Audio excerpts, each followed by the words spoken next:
Alright, everybody, we've got a A1990, which is always a bad start, and it's no power, but there might be a little bit of hope for this one, as it's a very clean machine. There's no corrosion on this section here.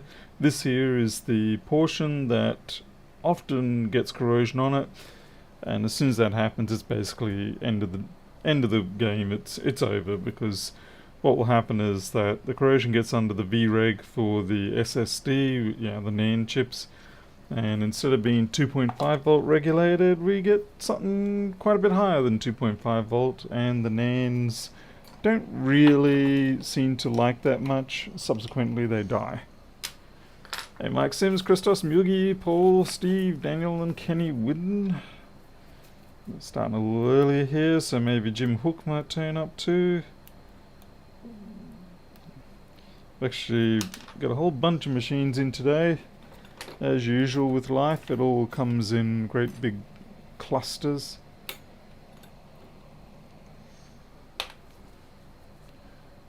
We'll get this battery disconnected. I'm not even going to bother to plug in any power to test this. It's just, what is this one? This is a, what actually are you? Oh. Finding it difficult to read the number even with my glasses. Hey, Travis, Adrian, Barry, Hans van Buren, hello. 1827, alright. Not the one that we normally encounter. Usually it's a 1700 or a 1041. So, 1827. Probably should go and update the board details for that one.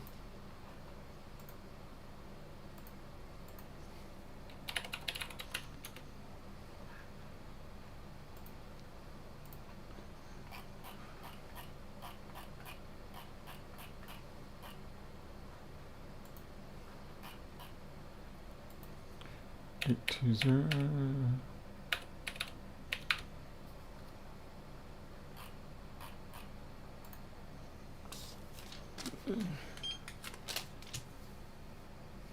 Okay, probably missing a zero there.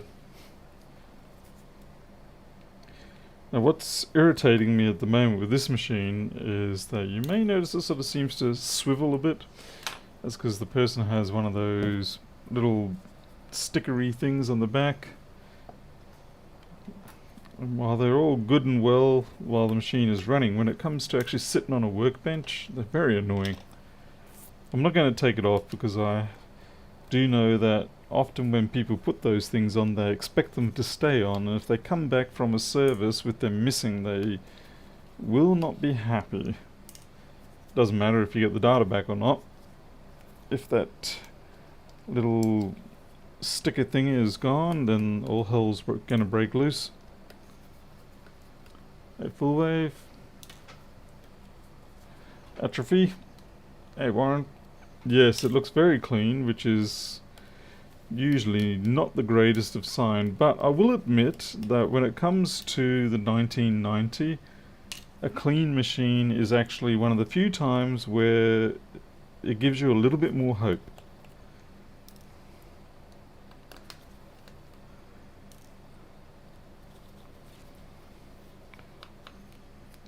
Because what you're kind of hoping on is that on the other side, it's not going to be perfectly clean. You're kind of hoping that there's going to be a little bit of corrosion, and a little bit of corrosion you can fix often, but a lot of corrosion is usually the end.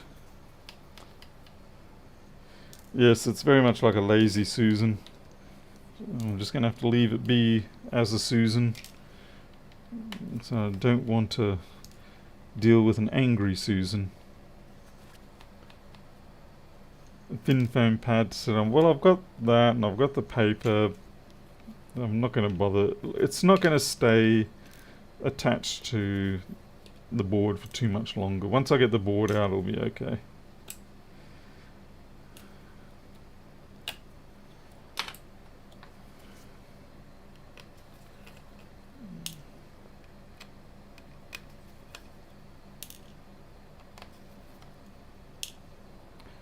Oh, my GTX 18, sorry, no, 1650 card arrived today.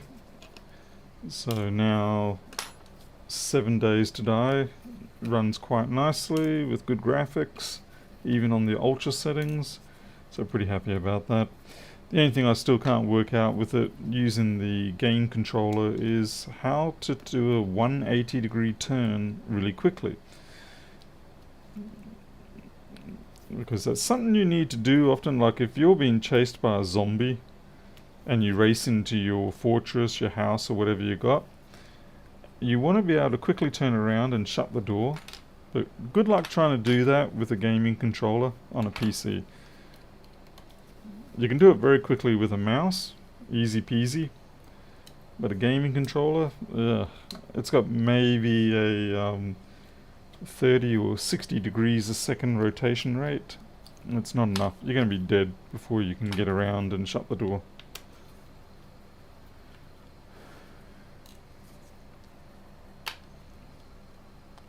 Hey Datum, welcome from China.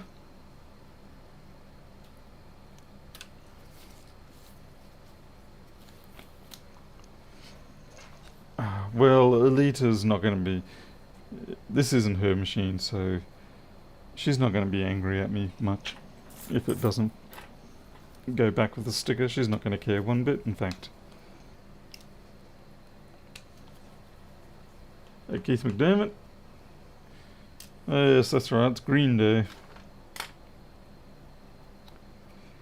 Okay, what have I missed? Anything?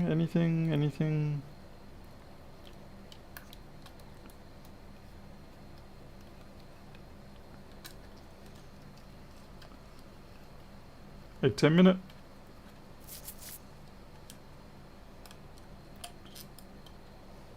Oh.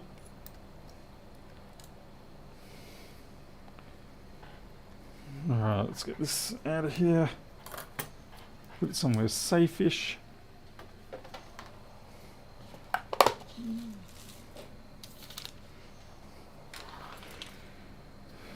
Yeah, I may as well take those off. Okay, let's flip it over and fingers crossed. Yes, I think we may actually be able to save this one. It looks like we've got a signature. Catherine, the problem is I can't even find an action that performs like quick 180 or quick rotate or anything like that. There's no actual facility for that. Yeah, that is a signature cat failure, but there's a bit of a problem here. And the problem is that it's gone a little bit long. Okay. Pardon me. I don't mean long as in length, I mean long as in amount of time. Hey, Obertio. See, it's started to corrode into the board. Now that's a problem. Interestingly, someone has probed here. There is a probe mark here. And there's flux here. What the? I'm confused.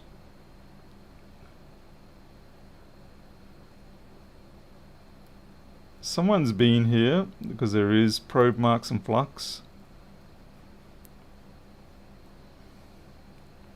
Yeah, there shouldn't be flux there. And there's another probe mark there, so they were testing for something. That is weird. Hey Paul T. You might be able to shut the door without turning around. Have you tried that? I don't think you can, on the basis of the fact that actually someone has peeled this off. Someone's peeled the NAND sticker off by the looks of it. Yeah. They came off all too easy, and you can see it's got all sorts of hair and junk on it. So they were looking around here. Yeah, I'm genuinely confused by this one. Definitely prior artwork on this. Focus is also definitely out. Yep. Hey, Wayne Taylor. Sorry. You can't shut the door unless you actually have your cursor over it. So that's a bit of a problem. Hey Coda, Phil, how's it going? Yeah, this is, like I said, someone else has been here looking around. I don't know why they didn't get that fixed up. Continuity.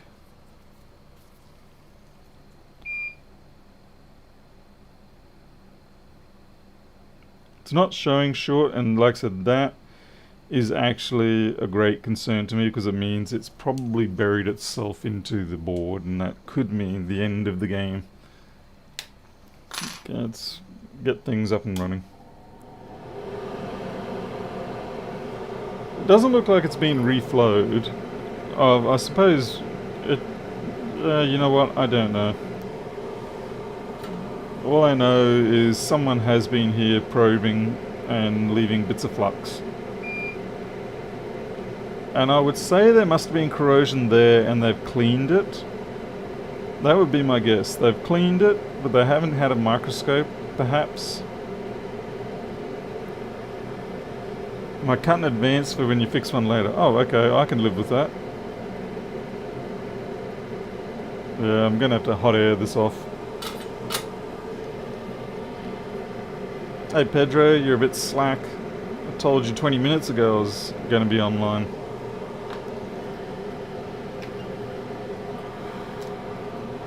Which version? I think 20 beta 3, whatever the default one is on Steam at the moment for Windows. Like, it'd be nice if there was an accelerator key for when you're panning, rotating. Yeah, the trace is coming with it.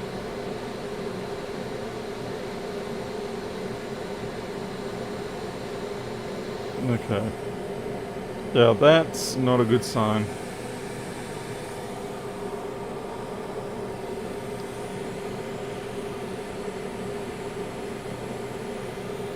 Slick RX, yeah, it's close to the RAM, but it's not a problem.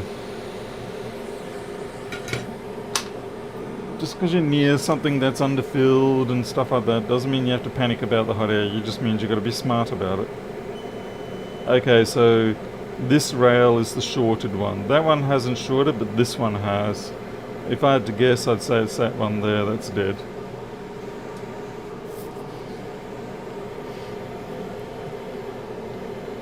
Okay, Paul T, thanks for dropping in though. It's always good to see people drop in, say hello. It would take a tremendous amount of heat to get the balls to pop out of that NAND chip by it. Okay, there we go.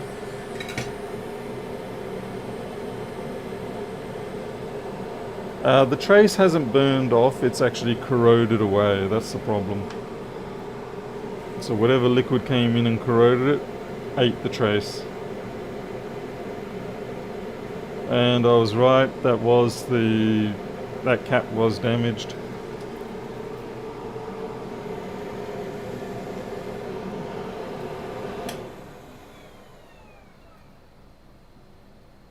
Okay, let's have a look at that cap and see if we can see some kind of damage on it. Well, you can definitely see the bottom is missing. Oh yeah, once again, edge fatigue crack. Let's try and...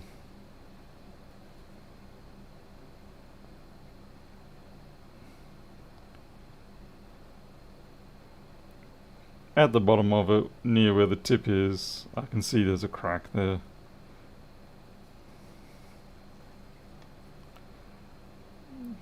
If I put them probes on it, it might beep. It's not a guarantee, but it might. Hey, computer repairs, and look. Yeah, that's not doing its job as a capacitor. That's decided to actually become more of a resistor. So it's probably going to want a component neutral bin to go into. Doesn't want to be judged by the fact that it's supposed to be a capacitor. Okay. This is free using points on credit card. Oh, you got... Oh, well, that's always convenient, isn't it now? There's a bit of oxidation there. This cap here on the right hand side, it's starting to show a little bit of damage. It's probably not too bad. Yeah. So if I clean it up and then if I seal it in, it should be okay. Hey, Nomara. Good to see you.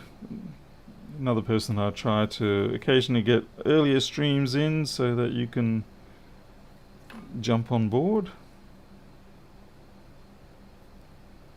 But yeah, if you get damage on this area, it's basically all over. Okay, there's a little bit of corrosion there too on that cap, so we'll have a check on that as well.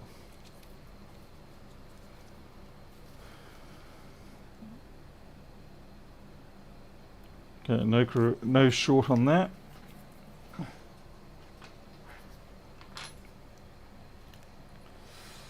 Hey, Gregory W. Pedro's the biggest scammer in the industry. That he certainly is. And best of all, he'll tell you that right to your face.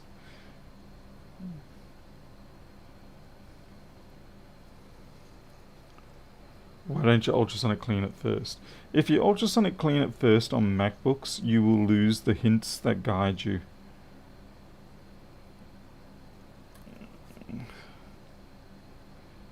Like, you very much depend on the deposits of of corrosion and things like that to be present to lead you towards what the fault could be. So if you ultrasonic it, you lose those.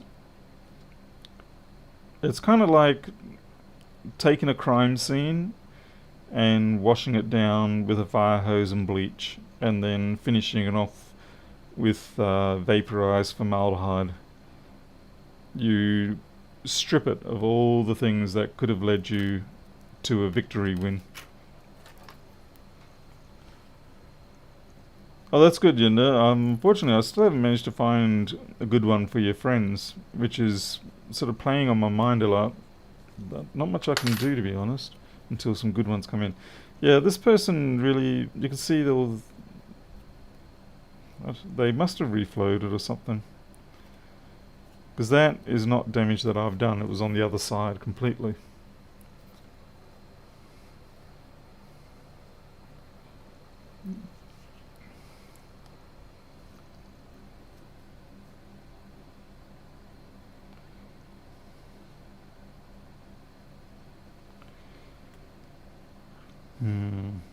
Now I'm not sure what I should do about that missing cap. It's not the end of the world, but by the same token,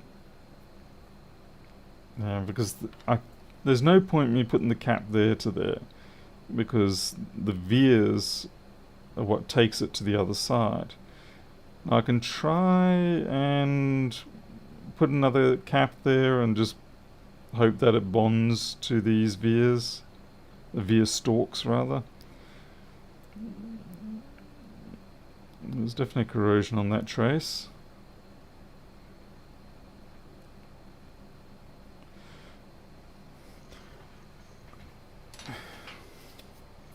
Alexandra, hello.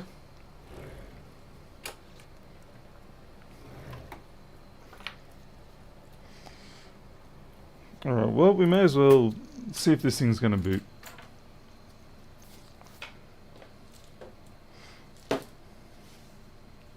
I don't know what I've done with my usual, yeah, normally I have a spare USB-C port here for these jobs, and I don't know what I've done with it.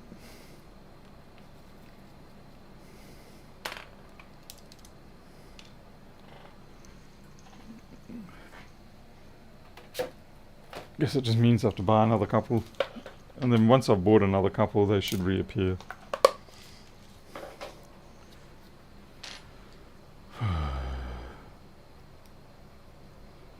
Yeah, Daniel, that's the other question is, where do they lead? Is it a daisy chain? Is it a fan out? Is it just parallel?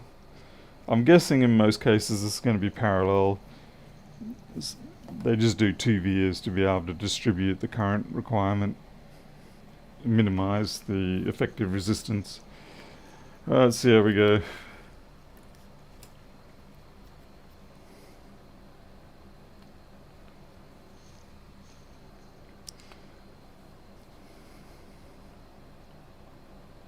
Okay, we got 20 volts.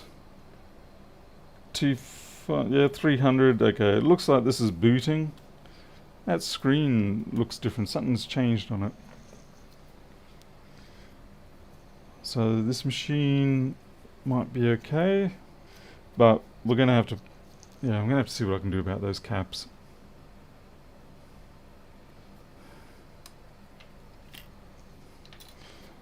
So we'll bring up the board view in the schematic.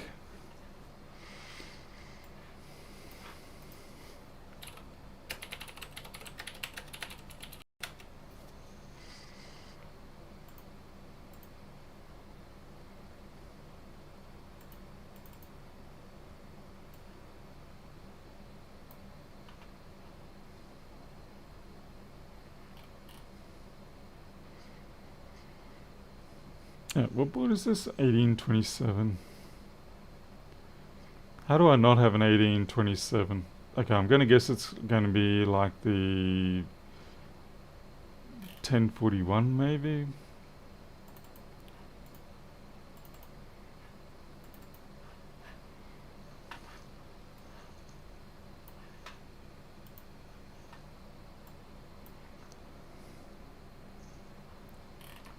There's probably some nuances that are going to be different, but not much I can do about it. Alright, so we could just simply stack on top of this cap here. So we can take the cap that was meant to be here and stack it onto here. What we will do though is we'll check the diode mode on those vias and see if they are the same as what's on here. So C9081. Okay, so that's a 10 microfarad, 25 volt, and overall, so it's about 25% of the decoupling close by. And as for this one, that's right, you're the 2010s. That's right, they're the ones that I could only get a 10 for, so I'm going to have to put a 10 in its place. But it's not so critical because we have a massive amount of those.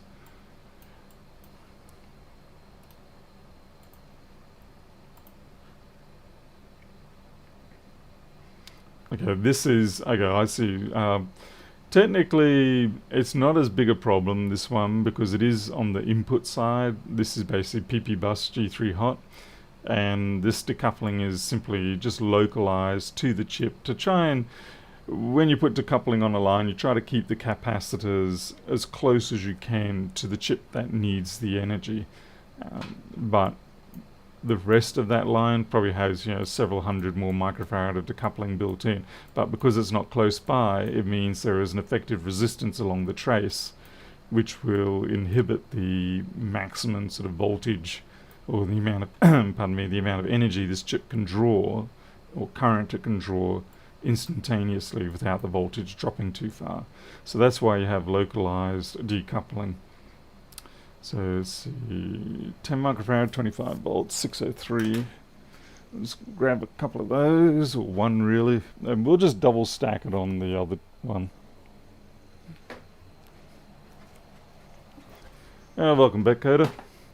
Actually, what I should do is diode mode check those vias and then compare to that cap and see that we do in fact have a connection between them.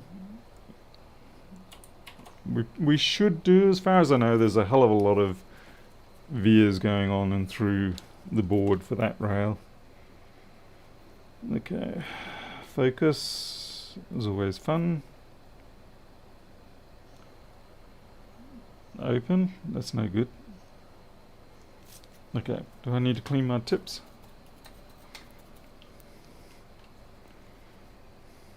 Okay, let's try there.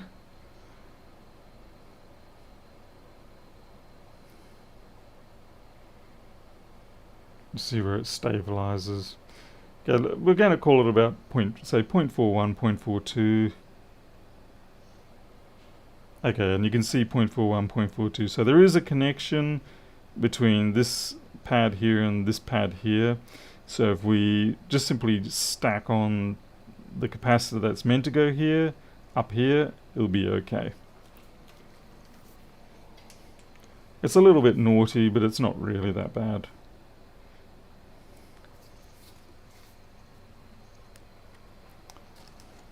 I don't really want to dig into it.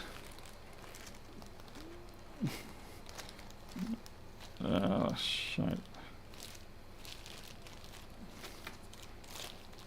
There are some areas on the board you just don't want to dig into.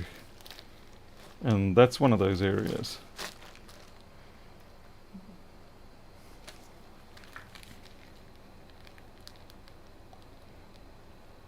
Oh, I hate these caps. These caps have a little, like, carrier board underneath them. It is truly bizarre. When I bought them, I wasn't expecting them to be there, but yeah.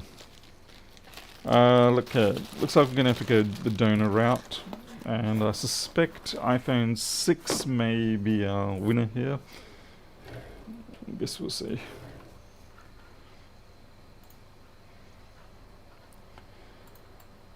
Don't maximize.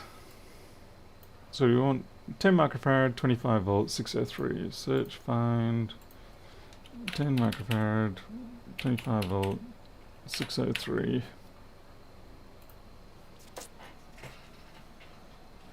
You received the power supply yet? Which power supply are we talking about? The one where I was going... Oh, wait, no, the PlayStation one. No, I have not. I don't think I ordered it as express mail, so it probably will take another week.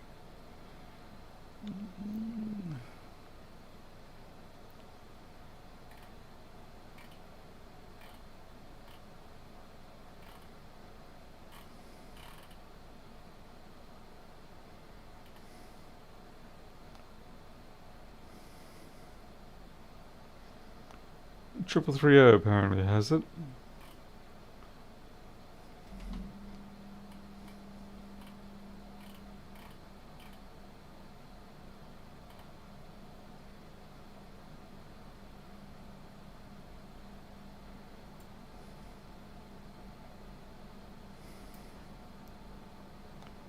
Try the 4924. And that is indeed a proper match, it's not some bogus match. And that's right under the RAM chips. Oops. No idea what it was that I just made crash and burn then. 3476, 3476, 3476, jeez.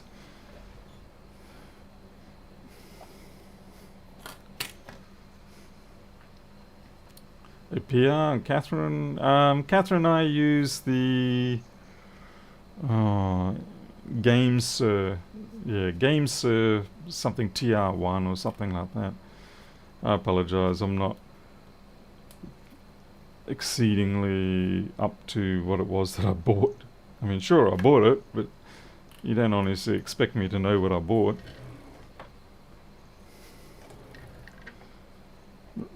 But if I could find out if there is a function within the game to permit an accelerated rotation rate, then that would solve it, and then I can just bind it. But yeah, can't find one yet.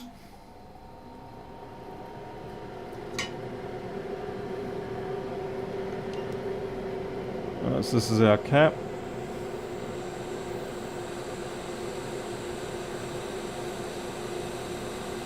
At least the nice thing about the 603s is that they're pretty easy to work with under the microscope. In fact, 10 years ago they were easy enough to work with without a microscope for me. Not quite that case anymore. There we go. Ish, a little bit warm.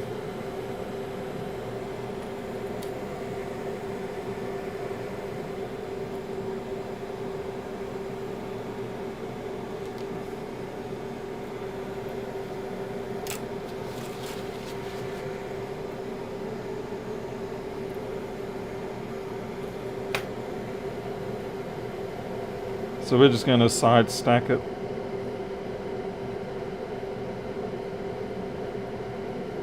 Against that one.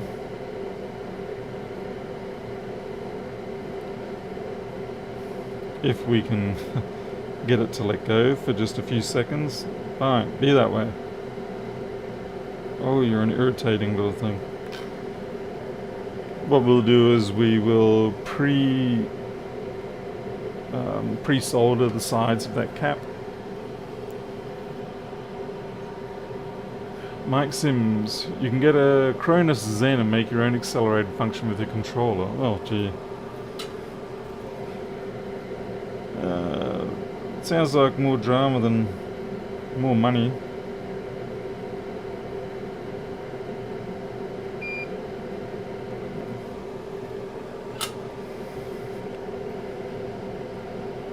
I'm just surprised. I would have thought the game would have had something like that, that's all.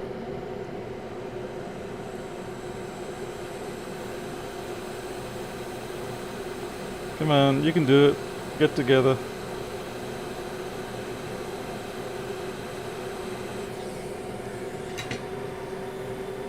A1990.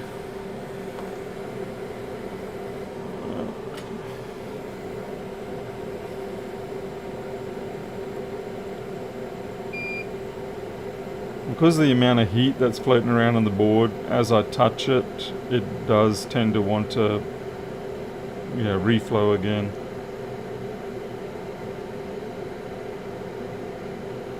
Okay. I've kind of put a little bit of excess on there intentionally. Just a bit of flux, get that hair off there. We don't want that carbonizing. And strike it with a bit more heat. And hopefully it should just flow in nicely with each other. That'll do.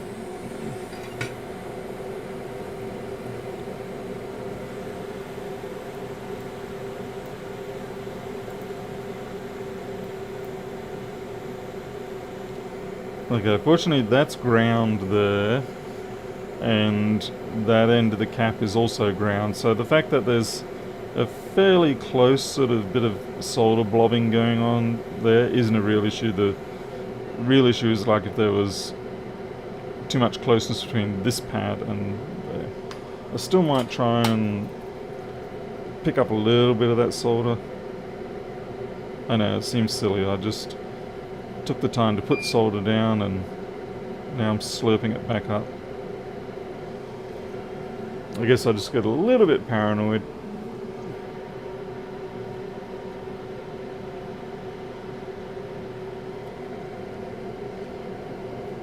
The only reason I didn't want to top mount it, I mean I could have top mounted it, but in this case I preferred to side mount. Damn it. Wow, I'm Mr. Incompetent right now.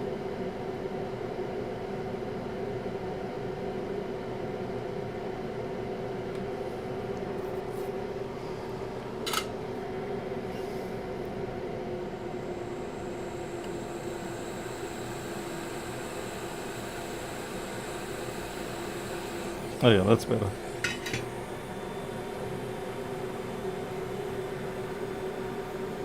Mike, yes, that's correct. I'll be increasing the capacitance. Basically, I'm just adding...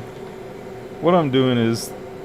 There was a capacitor here, obviously, which has that... which is this one here. But because I can't mount it in this location, because I don't really have a proper mount, any sort of contact here on that pad, it's missing.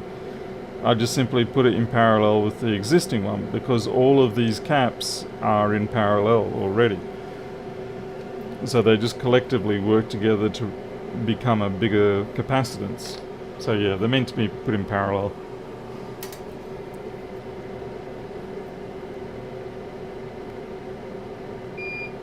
Just like these ones here that I'm now going to add on to.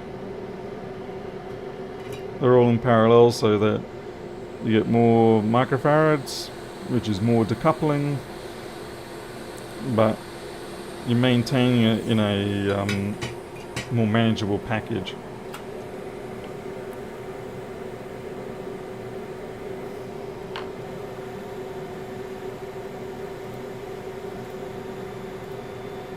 So that one's going to be a 10 microfarad, 10 volt 402. It's meant to be a 20, but I just don't have a source of 20s.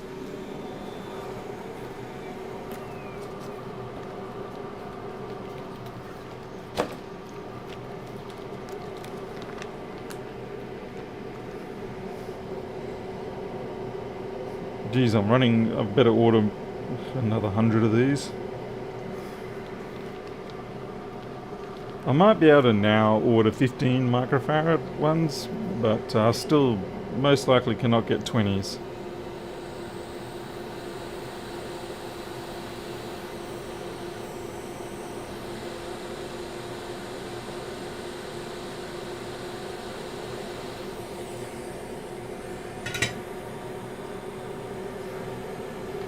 Hey, Damraz.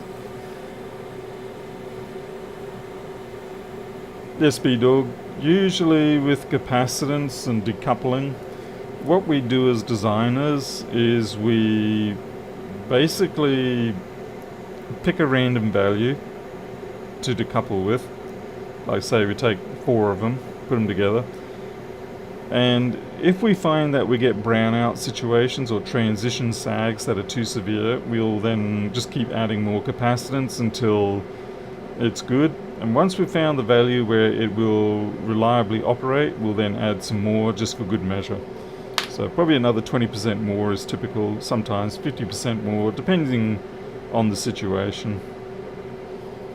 You can technically compute it by using various bits of math and smarts and stuff like that, but quite frankly it's often easier to just slap down what you think is going to be a needed amount and go from there. I know it sounds primitive, but that is very much how it's done in most cases.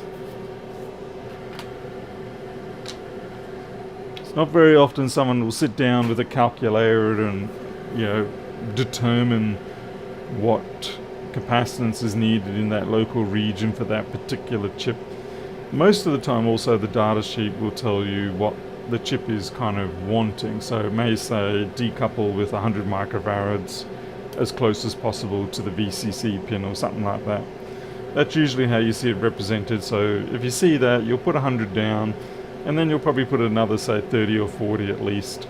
Plus the rail that's feeding it will also be decoupled elsewhere, like all of these caps here. They're all adding to it. And the thing is, the reason why you don't really do it using too much math is because it's a fairly intractable problem to try and compute the effect of all the other parts on the board, influencing how that one particular part's going to go. So you inevitably just over decouple it, and so that's why when you knock off a cap, if it's one of the decoupling caps, it's not really often going to cause a problem, unless it's a pretty big one. Like if it represents say 30% of whatever local decoupling you've got, then that's probably going to cause a problem if you get rid of it. The other caps though that you can't just knock off are things like timing caps, and then you will get on various chips they will just seem to have a cap hanging off one of the legs. It's just like maybe a VCC or a ref decoupling, a voltage reference decoupling. Those sort of caps you can't just knock off and leave off, you have to replace them.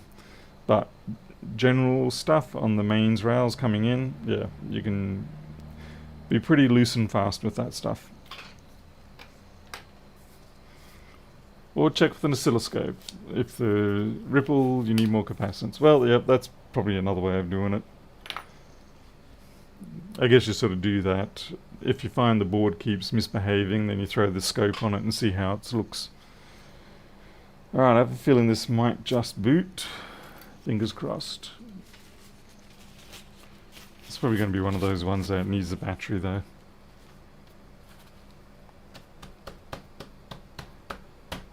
Jason, no, haven't got that. That's going to take a while probably to get here. I would say no earlier than Tuesday next week my guess.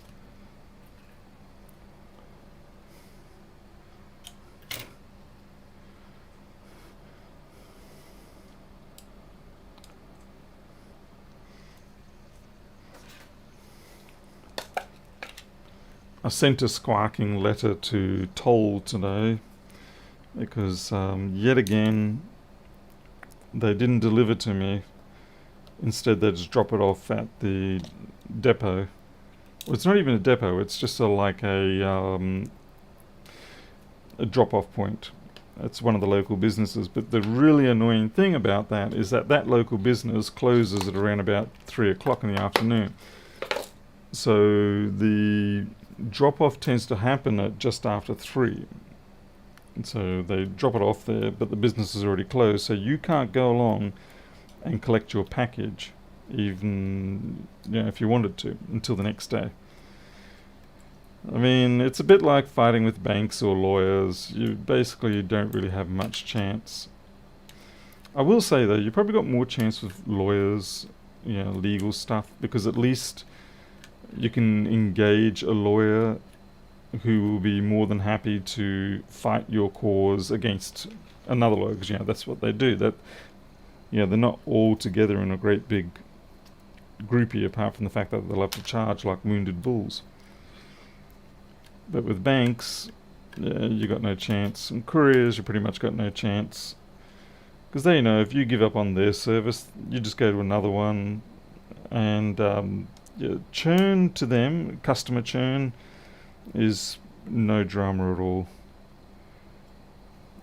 Like I was with the banks, if you say to the bank, I'm taking my money and I'm going to somewhere else, they just laugh, because they're all just one great big conglomerate, really. Needs to say, the problem with this particular scenario is that it's the driver themselves. They are not bothering to come around here to drop off the package. I've been using the company for 15 years plus, and every now and then you just get a driver who, for lack of a better word, is a dick, and they don't do their job properly.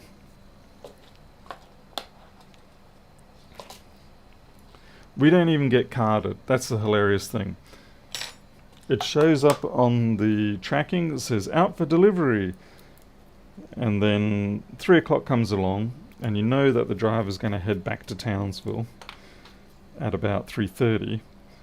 So you ring up the courier and you say, listen, your driver hasn't dropped off the package yet. It's out for delivery, but he's going to head back to Townsville shortly. And the service representative says, sir, it's okay. The driver will be there until 5 o'clock, and they will deliver your package before the end of the day. And you're like, no, they're really not going to do that. They're going to go back to Townsville and they're going to take the package with them. Or if I'm lucky, they're going to drop it off at the depot, the drop point here, and they're not going to let me know until tomorrow. Sir, can I just wait for you to please wait till 5 o'clock this afternoon, and then if it's not delivered, I'll then follow this up. And it's like, yeah, you're about as useful as a chocolate teapot. Thank you very much.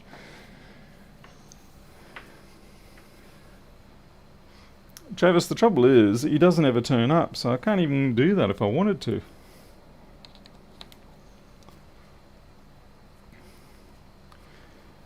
Yeah, one way I have chased down on the ACCC route in the past, and unfortunately it gets you nowhere. I wish it did get you somewhere, but I have never once had a successful claim out of ACCC.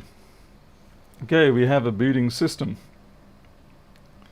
And I don't know if you can see that there, but yeah, there's okay, so this person is very lucky. And looks like they got the data back. So another one saved. Thank goodness for that. Yeah, ACCC really doesn't give a crap. It's a toothless tiger. It really is. The only way the ACCC will ever make a difference is if somehow or another they manage to get their funding cut because they didn't do a project, didn't do anything right. I mean, as it is, the government hates the ACCC because most of the time the ACCC goes hunting someone, they usually screw it up. and they end up costing the taxpayer even more money. So it's like basically the government sort of, I suspect, just likes to keep the ACCC away from doing anything.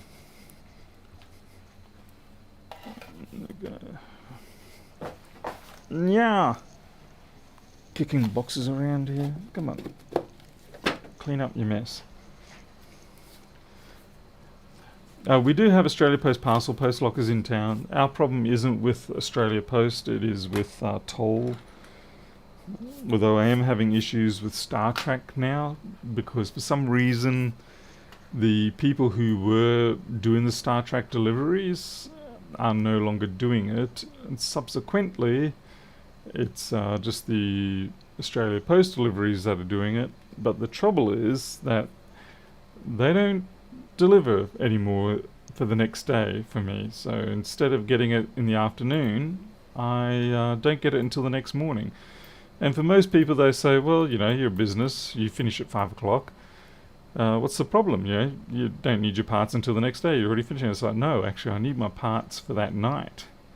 Okay, so C1993, C9093, shorted, replaced.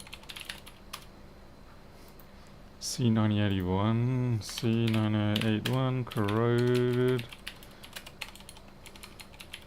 Pad lost, replaced, and put on parallel to C9074. C9074. Submit.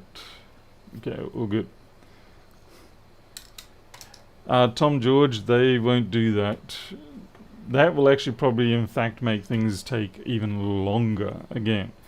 The best thing for me to do basically is, if they won't sort the driver out to deliver to me directly like it should, as they usually do, then having it go back to the drop point is the most effective solution for me. The only thing is, I then have to put in the more time and effort into checking to see if a package is pending today for, you know, it's out on onboard delivery. And if it gets to 2:30 and it hasn't been delivered, I then have to ring up the drop point and say, I know there is a package for me on board with the driver, and he's going to come and drop it to you, and I'm going to come and pick that up. And that forces them to have to stay open to let me in. And I've done that a couple of times, but like I said, today I was busy with other things and I dropped the ball and they managed to slip it past me, the bastards. Alright, next job. I've got a 11-inch 1465. Don't get these very often. Star Trek. Okay, disconnected battery of good MagSafe, still no go. Looks like logic board fault. Okie dokie dokie doke. I've got to disassemble this one off screen, I'm sorry. The bottom panel contains... Tom, maybe they do for your region, but they don't do it here. The problem that we have out here in Charters Towers is that we are effectively a suburb in some ways of Townsville, but we're sufficiently remote. And as such, the behavior and the rules governing how they move the packages around with people like Toll is a little bit quirky. DHL, yes, Australia Post delivers that to me, likewise UPS, but Toll is their own group out here, and they do not here do the drop to the post office thing for us. I don't know why. This isn't... Oh, this is a terrible one. I don't think it's responsible for me to be repairing this one.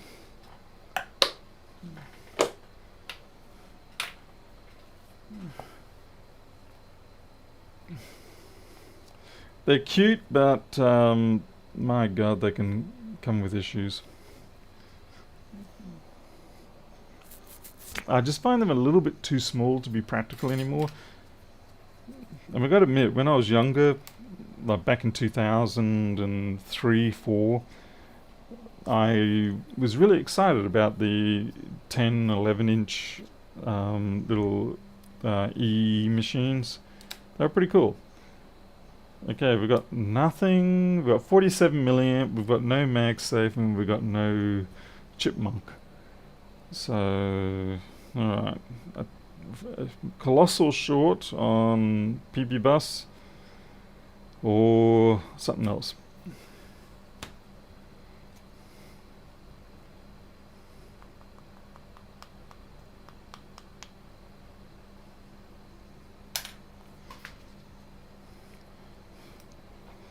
It's funny, when I do ring up the toll complaint line, as it were, or whatever, and I try to explain to them the situation. It's like, we are...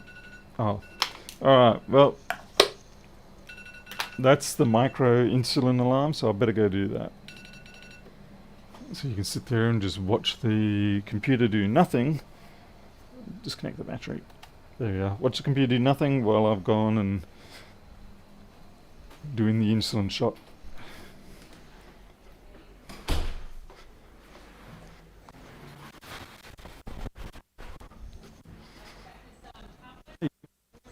Is the micro around? He's up in the. Okay, thanks.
Alright, here.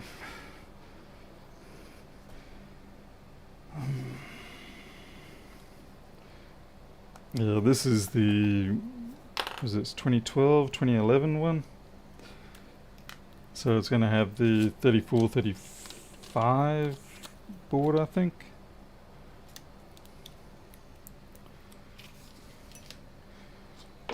Can't be 100% sure. So the battery's got a fissure in it as well. Yeah, that's what I hate. With these older machines, you start to get to the point where there's too many things that are going wrong with them. Like battery fails, keyboards got issues, speakers have crumbled away, all those sort of things, and they add up to the point where the customer decides, you know what, it's not worth fixing anymore.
And this is a refurb board. So it's a double bad start. God damn it. Just tore the backlight layer. I have to stick that back down. That was a newbie mistake. I was too busy looking for where the screws were, and I forgot to look at what flexes were still attached.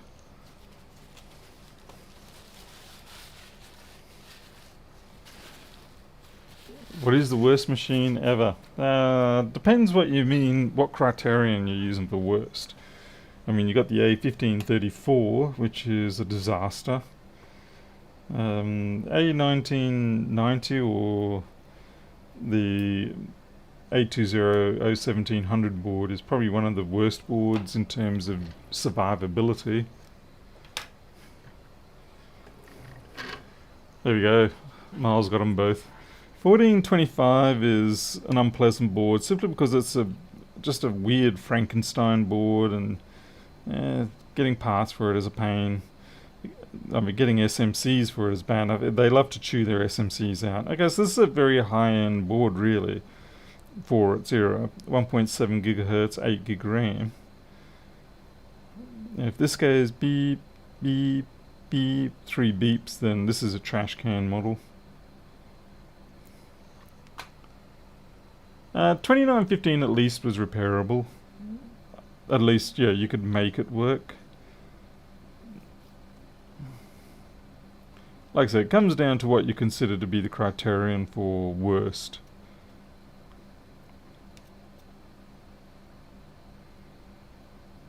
There's a fair bit of corrosion floating around here. It's nothing too severe. Nothing that I would expect would cause a complete shutdown. Switchboards are the best in your opinion? Yeah, tough call. Yeah, I want to in some ways say the 165, but a lot of that's driven by simply the familiarity of it. 3437 boards are technically more durable and, you know, do survive better. And certainly at the time, you know, I would have said they were the best.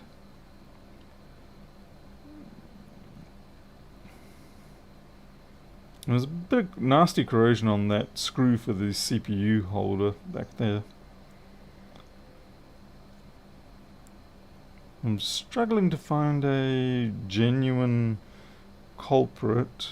Yeah, there's a couple of dud vias and test pads.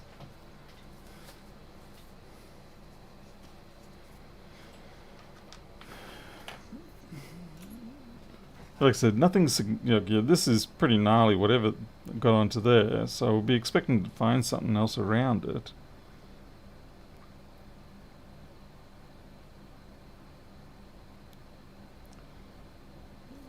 Let's do a quick continuity test, see if we've got any shorted main rails.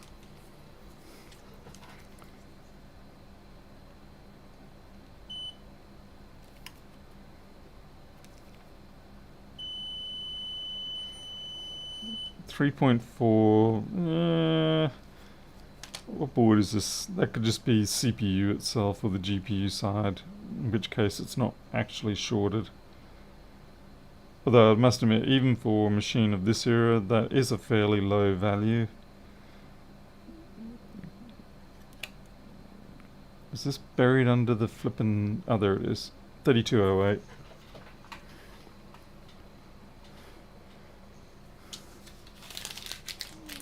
Okay, 1219.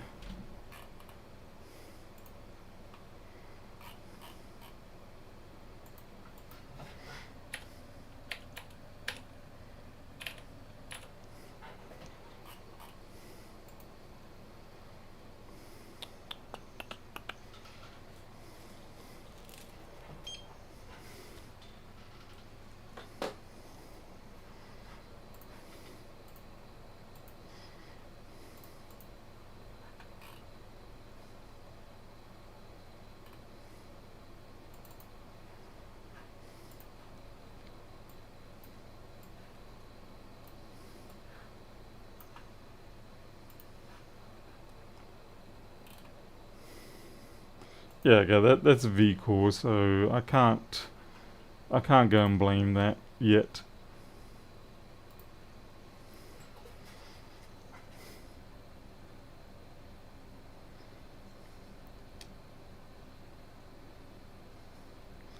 Guess we'll check the fuse.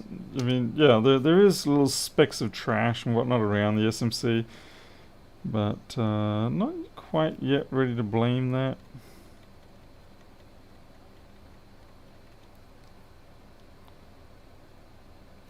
So it's got lots of what I consider to be old bug damage. Okay, let's check our fuse. That's fine.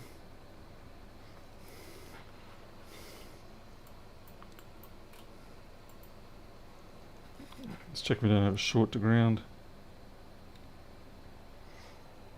171, I guess that's okay.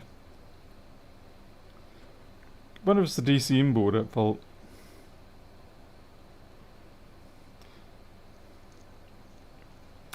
Well, we'll power it up and see if we get 342 or something like that. It could be a bad SMC for all we know.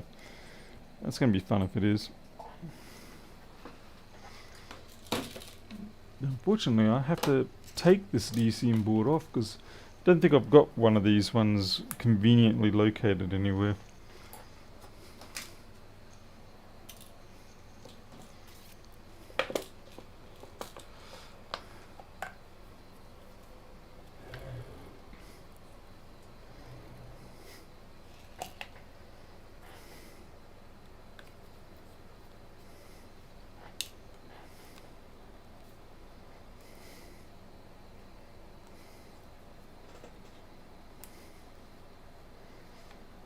Ugh, what a pain.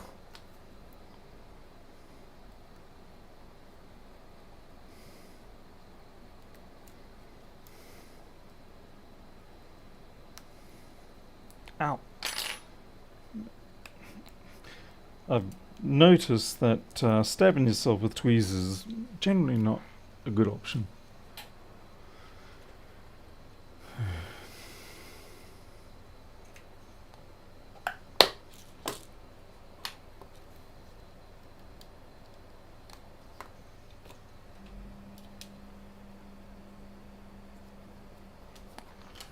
So I should have a look at that DCM board just in case there's something catastrophic going on there.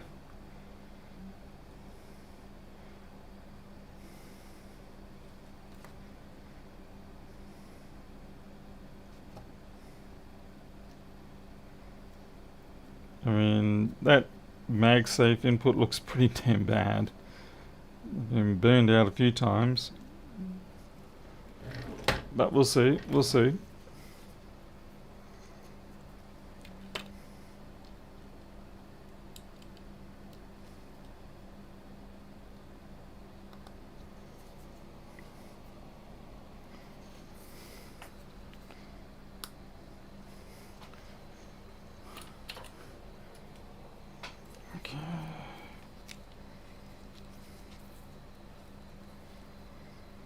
Okay, we've got any on 342. We've basically got nothing on 342. 0.6 on... Alright, that's interesting.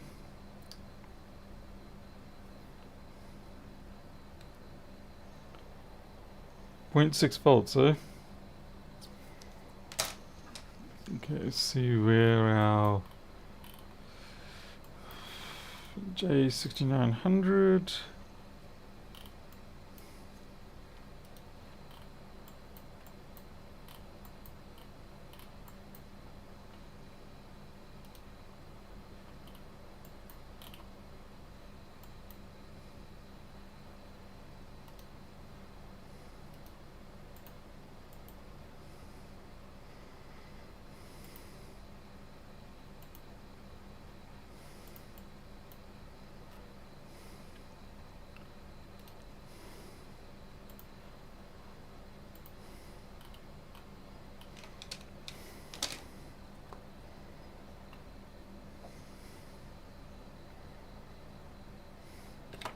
Okay, we'll just check see if we've got any voltage here.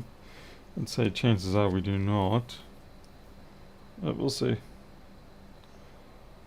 Okay, look, because it's ground. Okay, so we've got 17 volts there.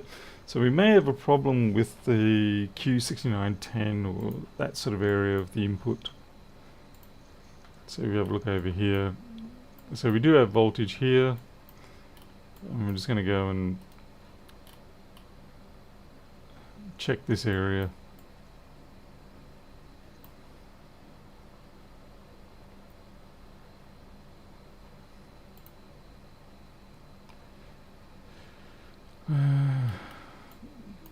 R6910.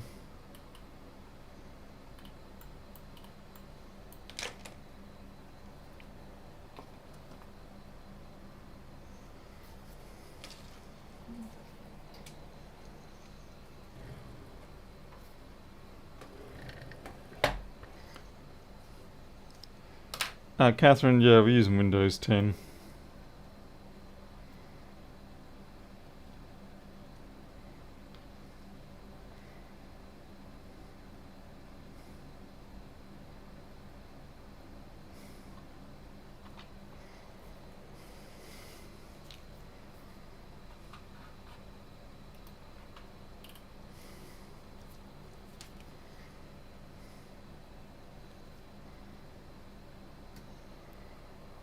Minus 6.8 volts.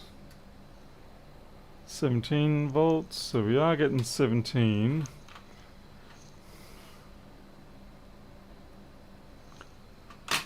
I'll stop it, mouse. I'm so naughty.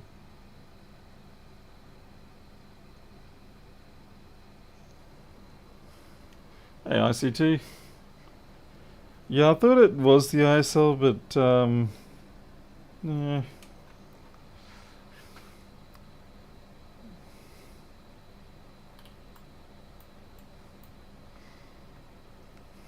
Okay, let's go have a look at the 6 and 3.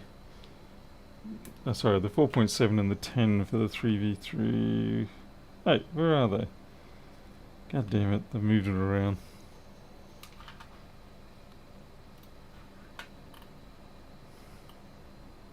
Oh, is it up here?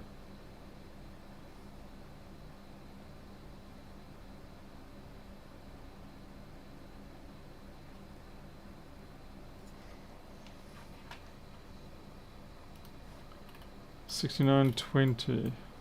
Oh, it was down on the other side. My bad. Oh, there they are, right there. That's exactly what I was looking for. I went running off in other directions. 17. So we are getting through the MOSFET.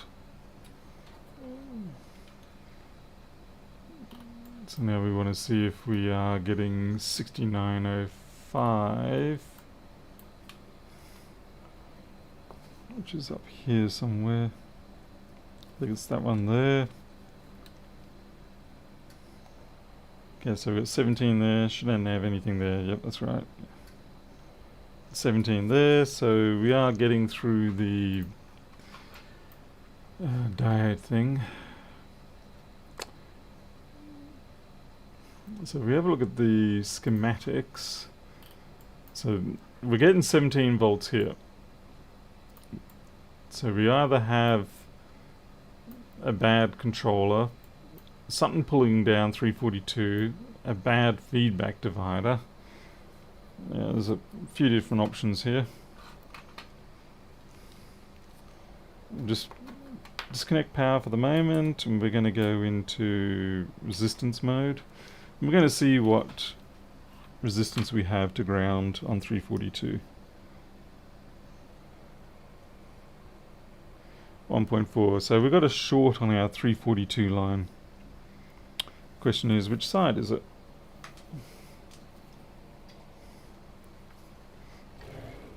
And because we've got a short on 342, that means the SMC won't come up, which means, you know, ISL's not going to run. A whole bunch of things won't work.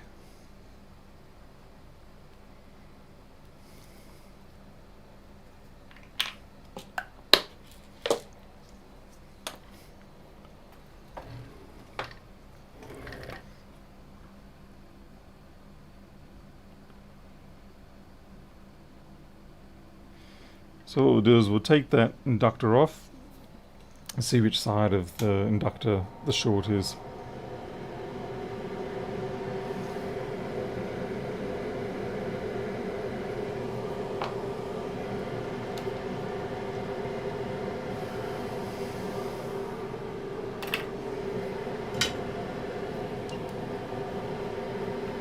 Daniel votes the U6990.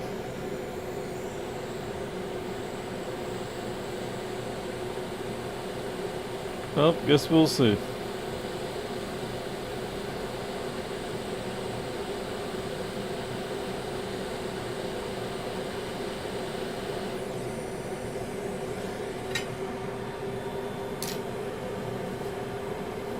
Wi-Fi cards getting corrosion on them isn't entirely unusual on the external shield, but we'll have a look.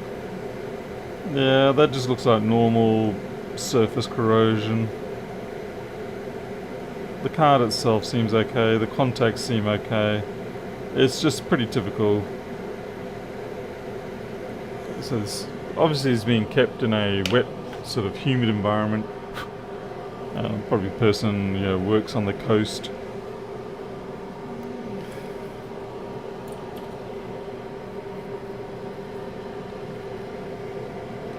Okay, let's see.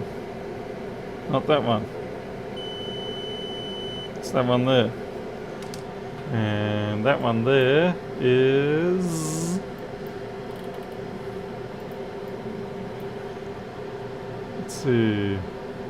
Schematics. Okay, so that pad is 3V42G3. Ah, that sucks.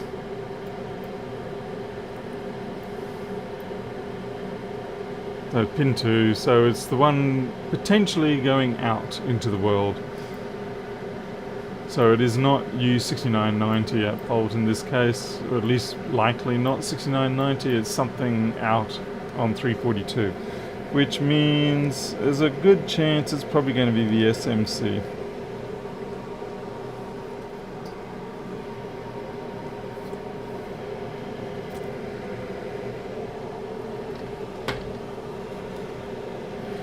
Alright, to find out where it is, we will do a little bit of voltage injection.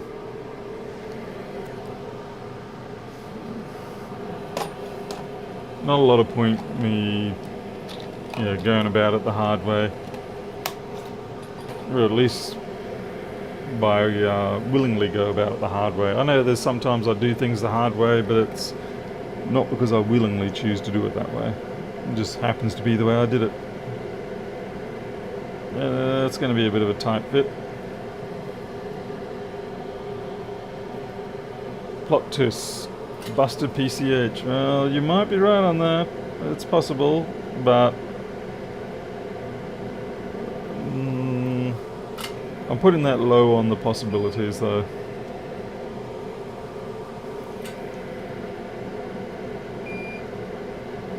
I gotta be careful I don't touch those caps, that's the problem. Okay, that's good.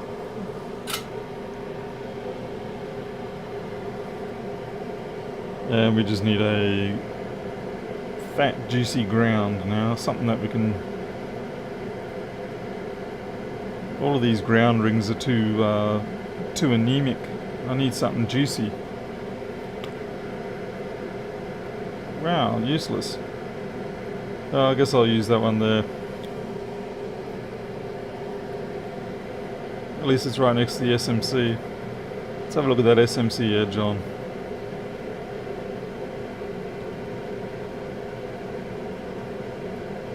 Could be some gnarlies in there. There's certainly some bits and pieces. Nothing explicitly bad, but could be enough, could be enough.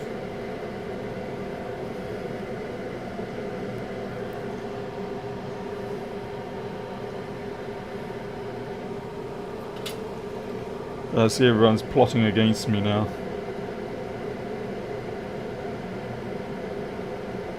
Come on.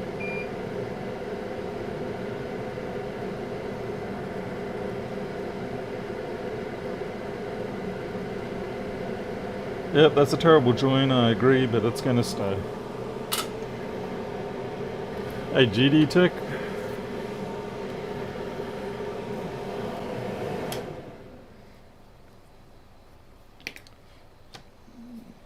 Now, before I do anything further, of course I will go reduce the voltage down on this. We're just going to go 1 volt. That's going to be more than ample. And we're only going to need, I'm going to set it at 2 amps. I don't want to push it more than that.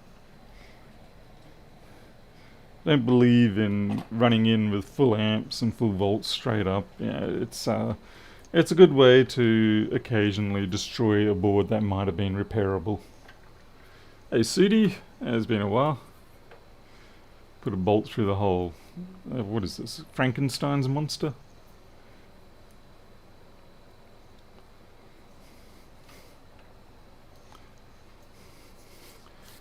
Predator vision, eh? Is that what you guys are calling it?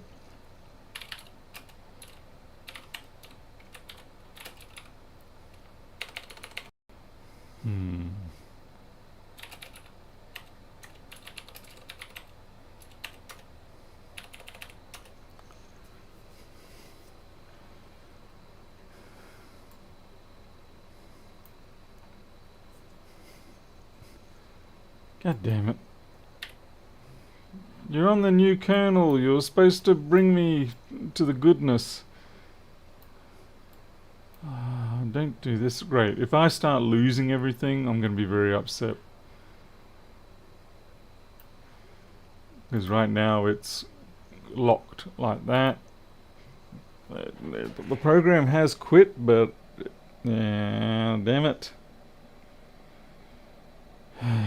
My guess is when I try to start this program again, it is going to crap out. Yep. I don't know what it is about. Oh, God damn it. I'm going to have to do a reboot. I'm sorry. Either that or we can do it the old-fashioned way and I can sniff it out. Maybe we should do that. I'll see what current it pulls.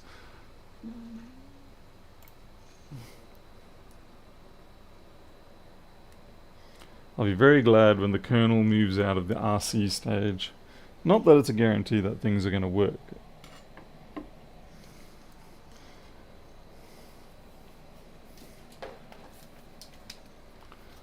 So we're going to try to sniff it out the old style way. Make you appreciate that we have thermal cameras now. Okay, so we do have 2 watts. Okay, 2 watts should be enough.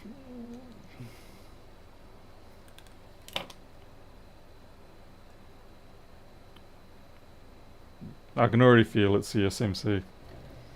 Or at least something, yeah, it's CSMC, I can feel it. We'll just prove that though.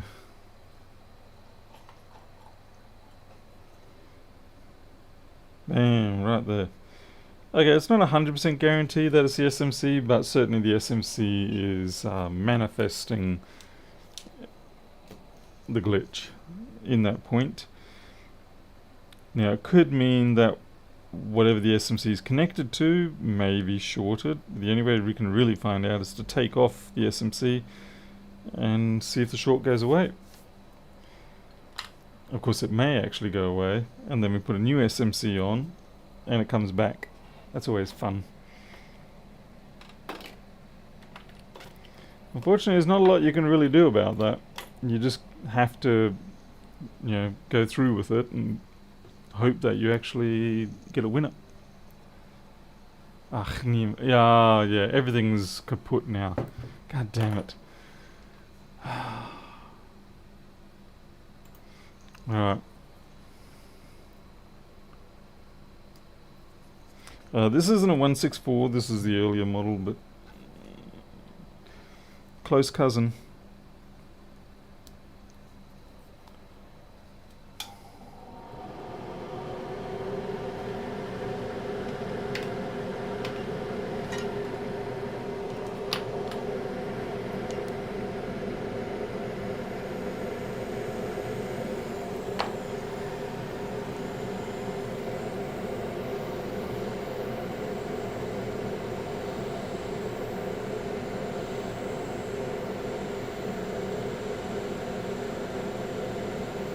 Trouble is, if I reboot, the whole stream has to be restarted because I can't reboot fast enough to retain this stream's ID.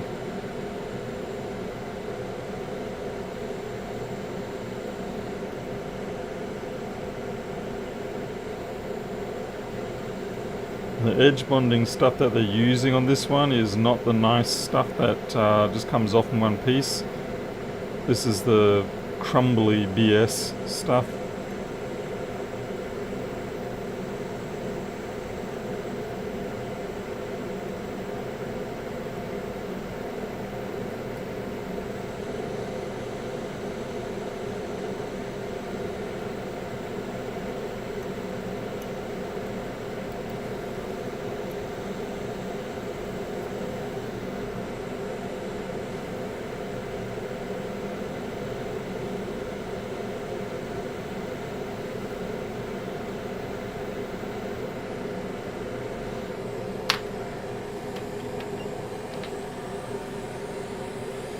Well, Harold, some of them will come off moderately nicely. If you can get them off in one chunk, I consider that to be an acceptable edge bonding.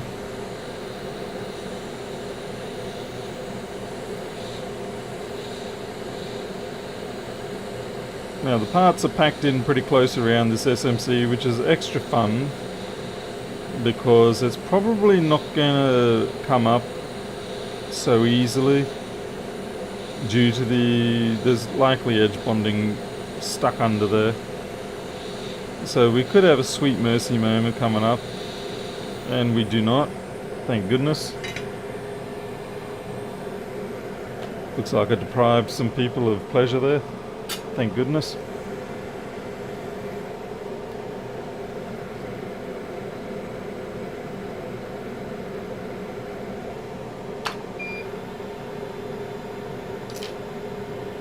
Hey Coda, back again, eh?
Let's see if we've still got that short on 342. Amazingly, that inductor stayed put. I forgot about it and just flipped the board over, but lo and behold, it actually stuck around. It's a bit of good fortune.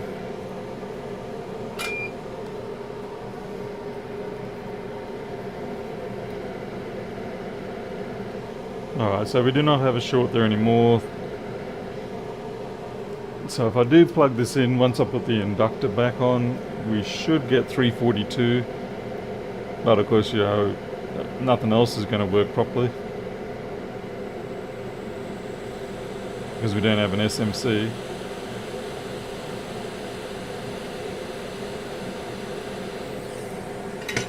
But it'll be worth just seeing that we do get 342 come up.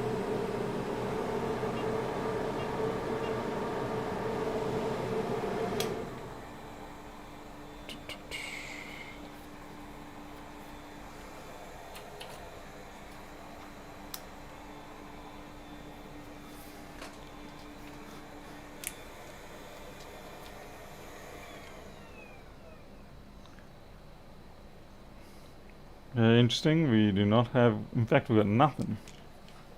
Oh, you know why we've got nothing? Because I didn't turn on the power supply.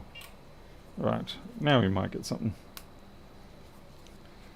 Amazing how not having power go into something results in 0 volts. Okay, so we've got 341. It's ever so fractionally on the low side, but that's okay. If it was 340, I would actually start contemplating it being another issue as well. Ah, damn it. Where are you, bug?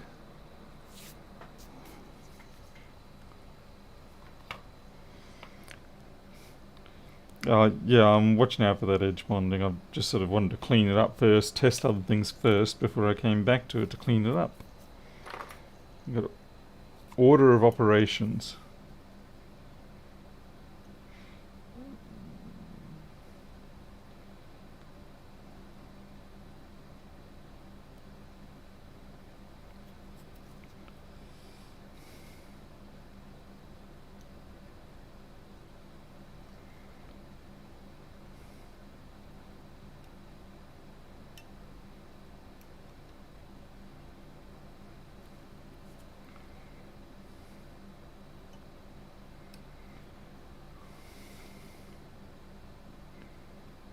Of all of it, this section here was probably the one that could have caused the real drama, because it would have caused the chip to slightly lift. Whereas everything else was pretty much out of the perimeter range of the chip itself. Now the real problem I've got though is that I'm not even too sure I have an SMC for this one. Hopefully I do, but yeah, this is not exactly a common board for me to keep on hand.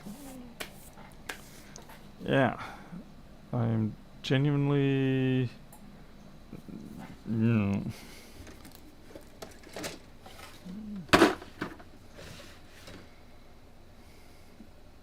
genuinely not sure.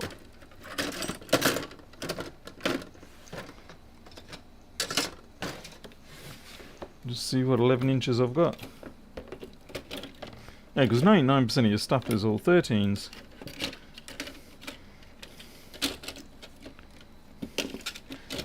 Now, I'm not sure if I can get away with putting a, say if I take a SMC from the 3209, I think, because I've got plenty of those sort of things.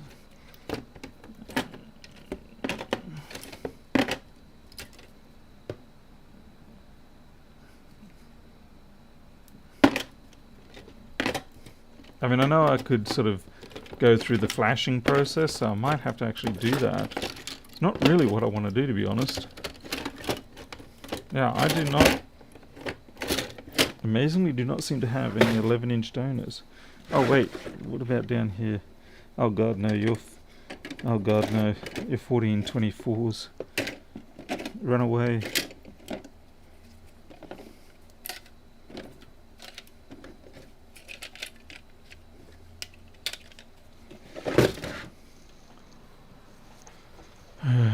$32.09 is identical, alright. Yeah, I just wasn't sure whether that was going to be viable or not. Good to know. Very handy to know. I was going to try it, which is why I pulled these ones out. I just wasn't sure. I mean, I would have thought it would have booted, but I wasn't sure if it would actually work properly, you know, pass all the tests and things like that. Ah, geez, 3023, that's a negatory.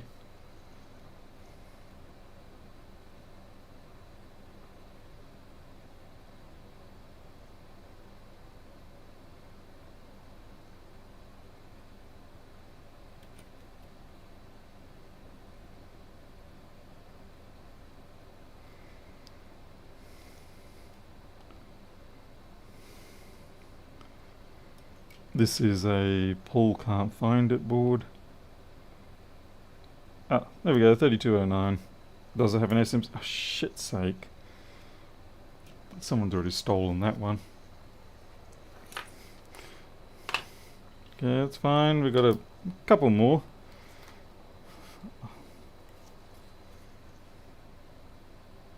But they're probably the wrong ones. Probably the 23s.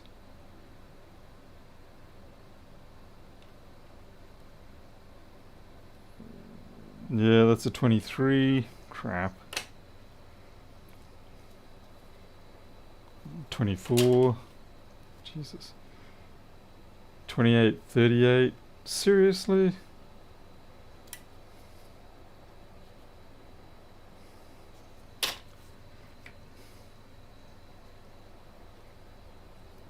Because this is the 23, wasn't it? Yep. Okay, got more boards to check, more boards to check. It's not the end of the road yet. I do have a horrendous surplus. Now it's another 23.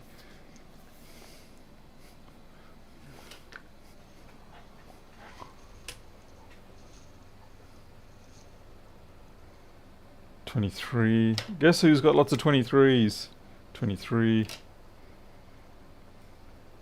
Wait, you're at 34, 37. Don't even know why you're up here. Right, you got a hole in you in a place I don't expect. 23, 23. Crap.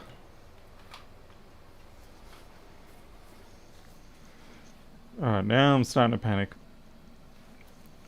Let's see. I did see a chassis here somewhere that had a board in it. Fire truck almost just smashed my working screens. That would have been funny. So funny not. And you're probably at 23 as well.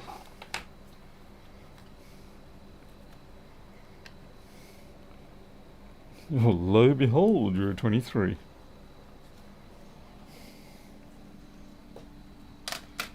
Alright, time to do some more digging. So I've got a lot of boards. Just got to find one that matches.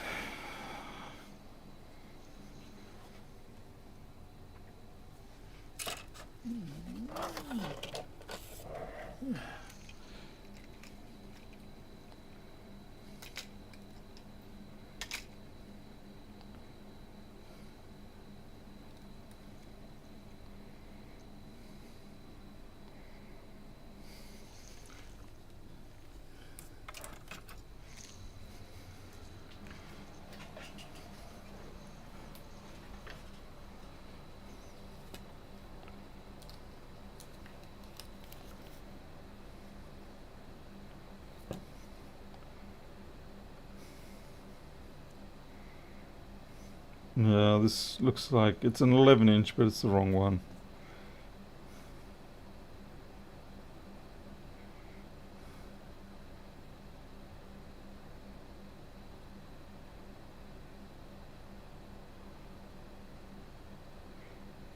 It also happens to be a dud board. Yeah, it's not even the right model anyway.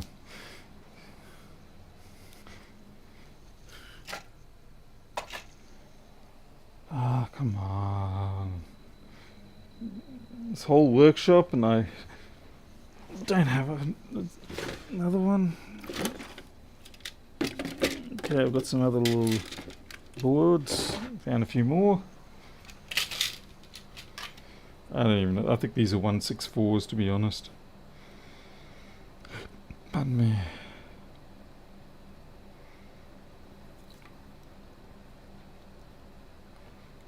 Either way, they don't have an SMC. Oh, this one's got an SMC, but yeah, I'm fairly sure this is a 164 board. Especially because, yeah, the RAM is all different. I don't know why they... Yeah, 164. I don't know why they cut those in half. Let's see, 23... Even older than a 23... Oh, geez. Terrifying. No, it looks like I do not have. Wow.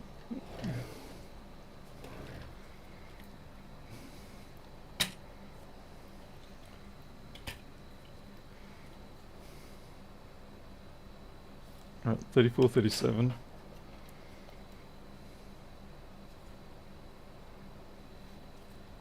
Yeah, these are just...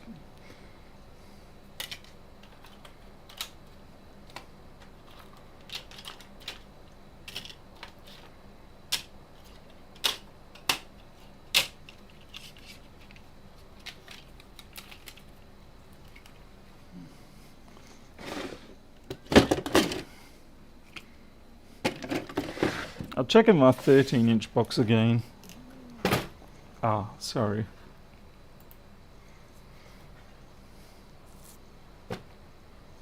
There are miles that's feeling like that. The giveaway for finding these boards quickly is to look for ones with the 10 billion RAM chips on them.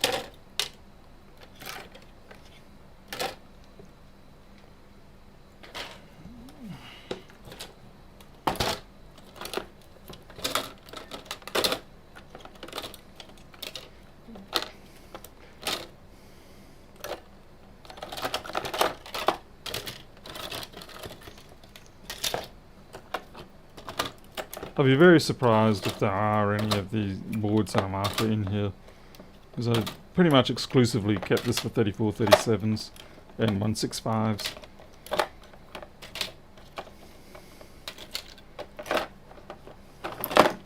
Oh wait, what's this? It's a 3 beeper, so it's probably going to be a 2023, a 3023.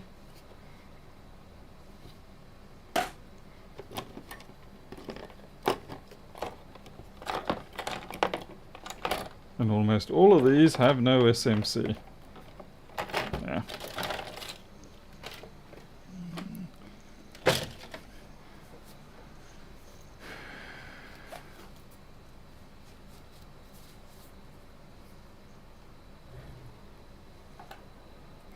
I'll check in the storeroom, just in case. Yeah, another 3023. Figured it was.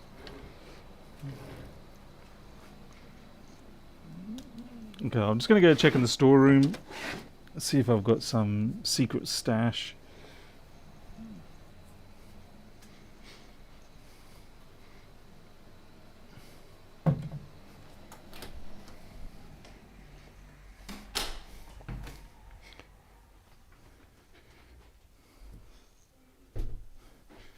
Okey-dokey-doke.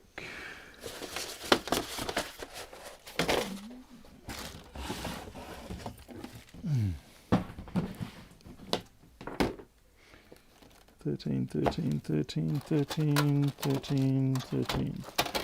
God damn it.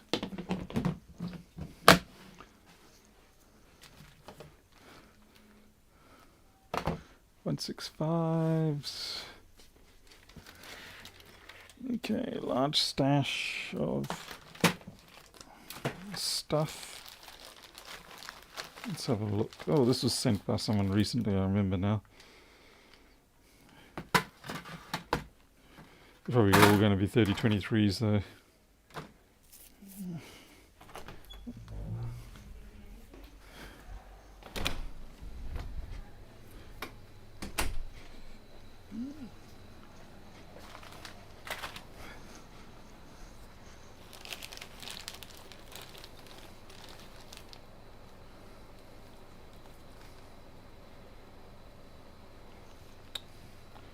Yeah, that's a different one, isn't it? Yeah, that's not one.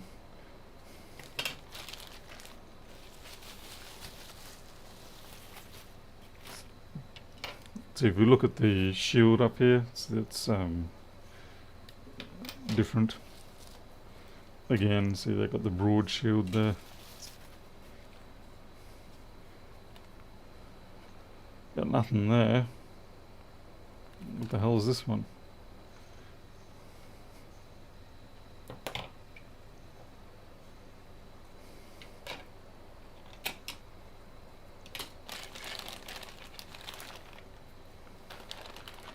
What are you?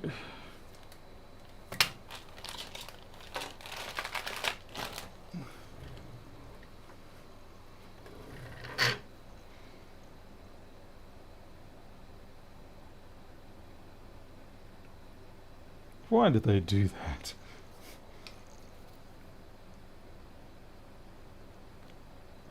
There we go. E209.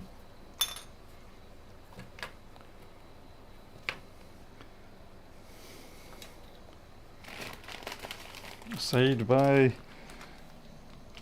Mr. Friendly from Discord. Ah, can't see. God damn, why does it do this to me? I'm not a borderholic, I just retain what I need. Chances are this is probably botched anyway, but I guess we've got to try it.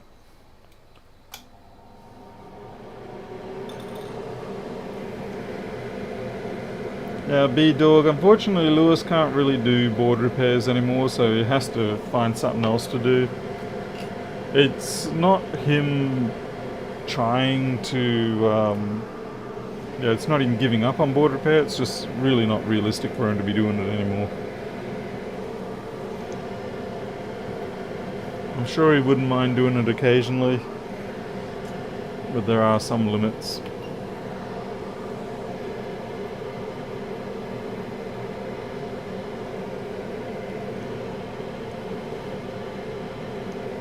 Tom, I think the nice thing about the Apple boards is that the machines are worth a decent amount, so people are actually willing to pay to get them fixed. And in spite of Apple's stance for not letting us have information, we have more information on Apple than pretty much any other brand. So subsequently, they do end up being certainly the most repaired ones around.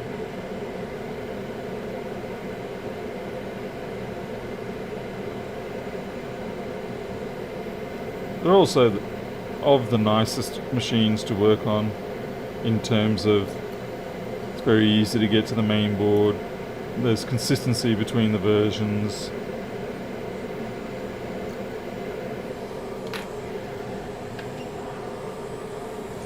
Okie dokie doke.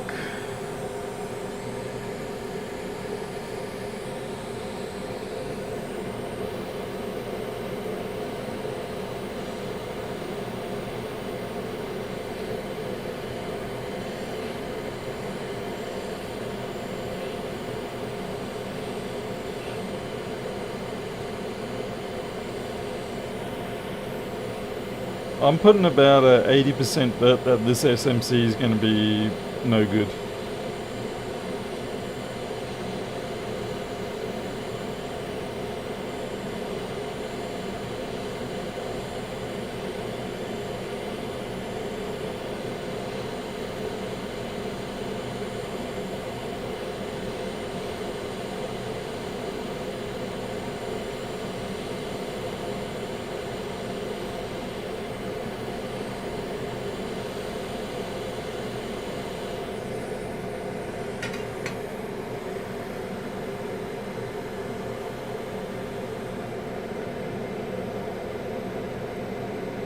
There's a lot of edge bonding stuck to that still.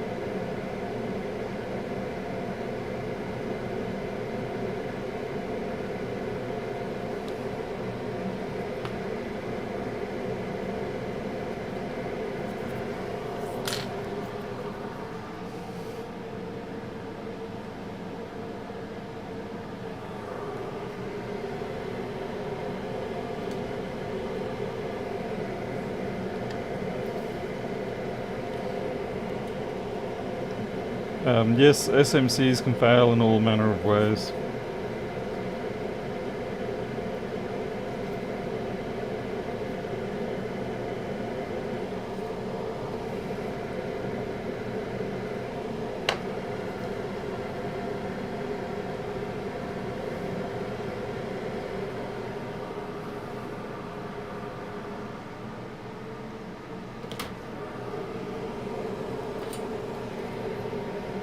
Hey 3X.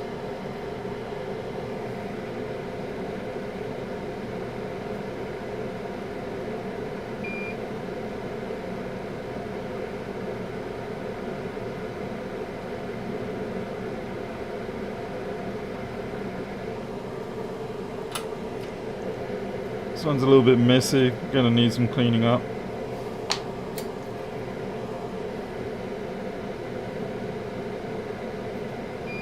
Gotta get that greyish oxidization off a lot of those pads.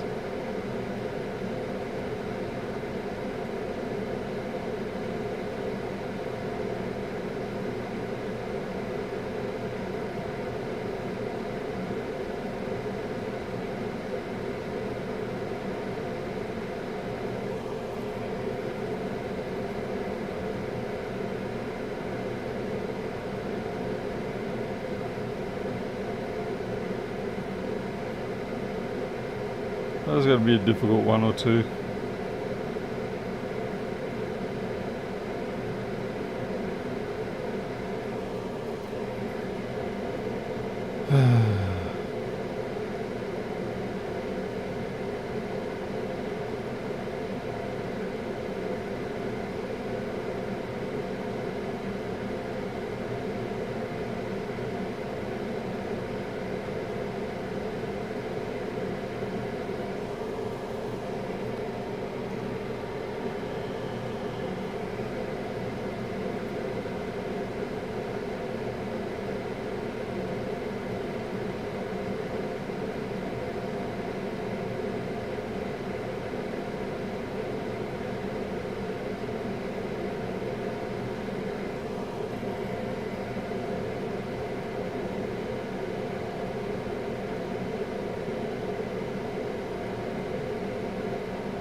Well, don't make me get another piece of solder just for this.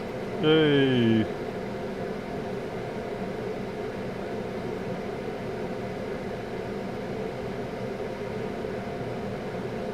Looks like I've got a few more to go.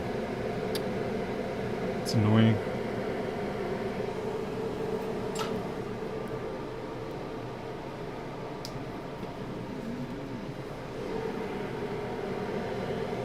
Well, Steve, I really don't know.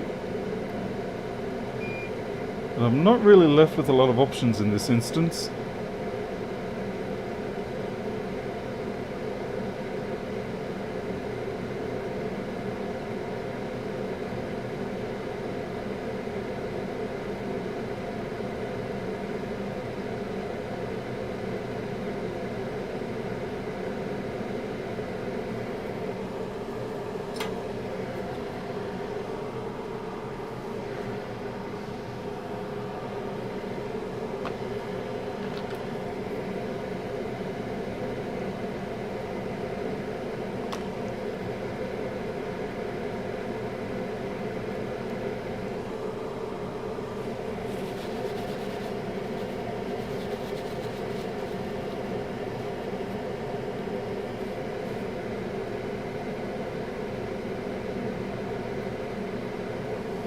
Certainly not the happiest looking SMC.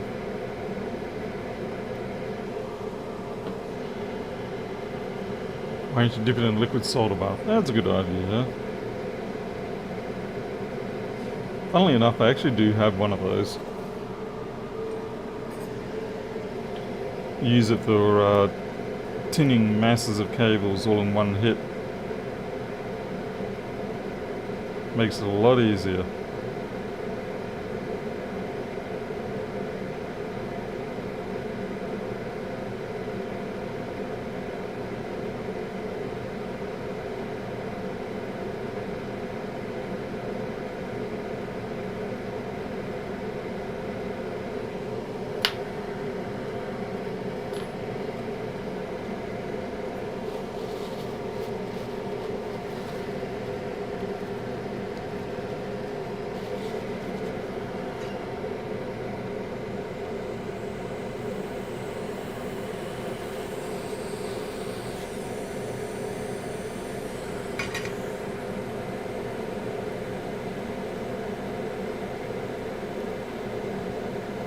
I don't have to worry so much about the flux on this anymore due to the way that we've changed the pattern of how we do things.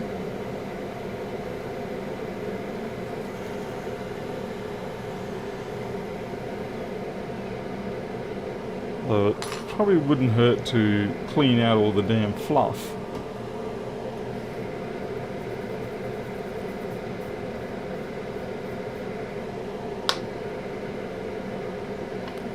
fluff sticks around. Of course it does.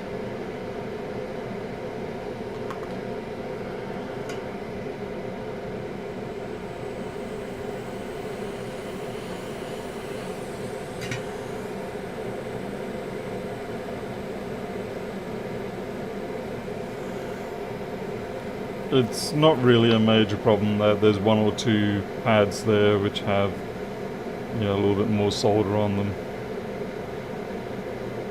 Not relative to the scale of what we're working.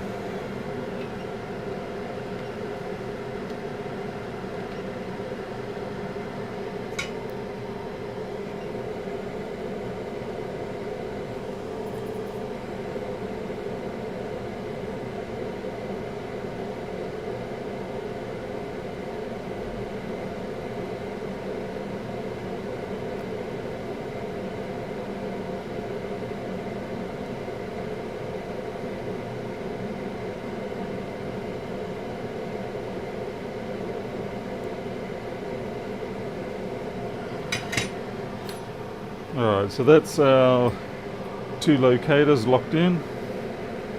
And looks like I've got to clean the damn stencil again. How unexpected.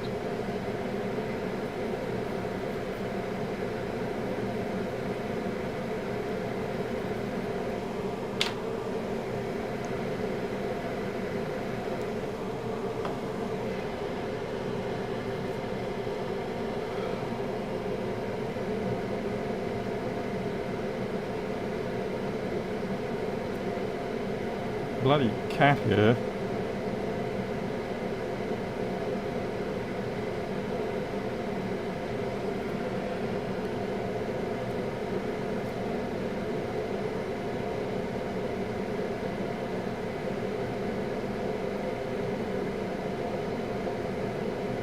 Okay, better get some 3.5s. Get some RPA. RPA down.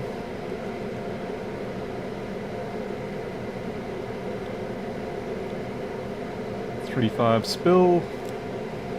Hopefully that's enough 3.5s.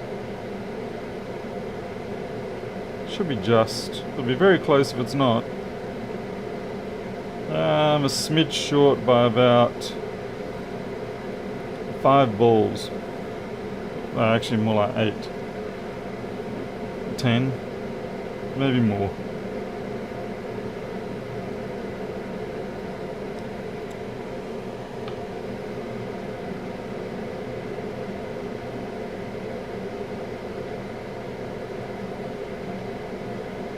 I think I made a boo-boo.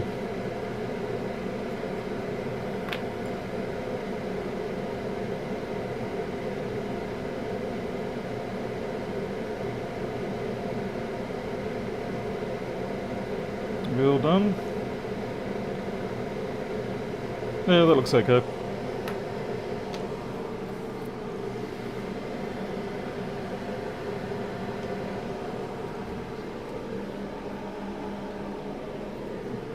Just got to set up my transfer.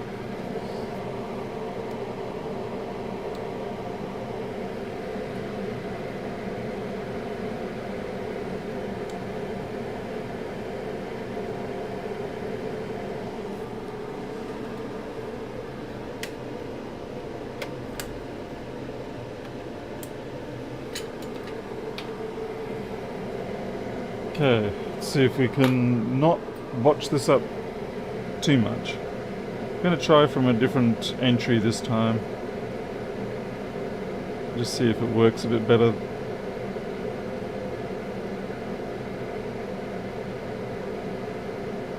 Yeah. Muchins.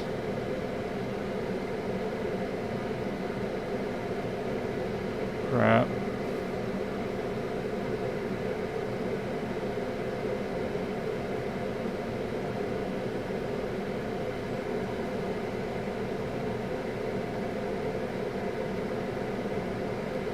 Ah, jeez. There is a solder ball stuck under there somewhere.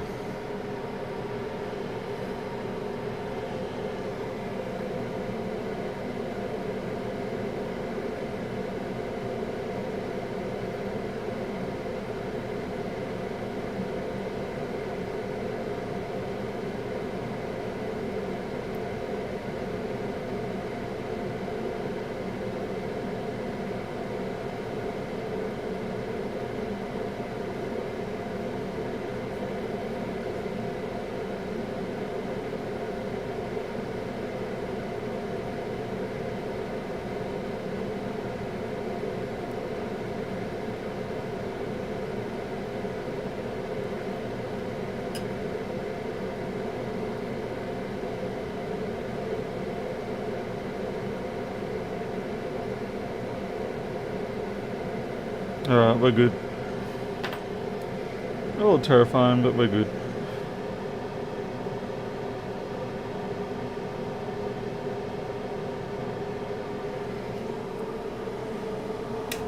Turning on.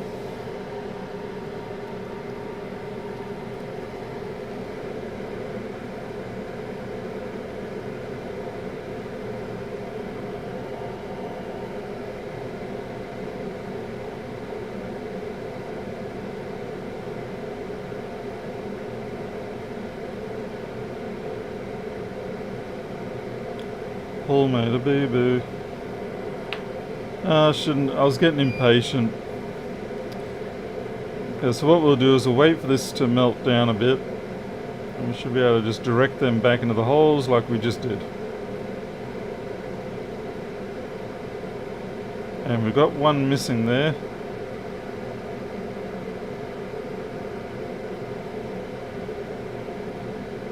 I don't know where that one came from, I just used it. It didn't mean it was the right one.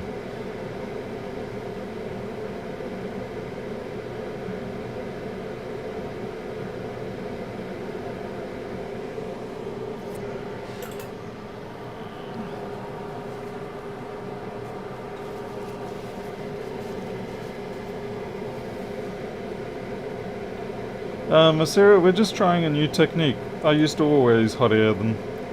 If you watch any of my older videos, you'll see I'm always hot airing them, but we're trying something different.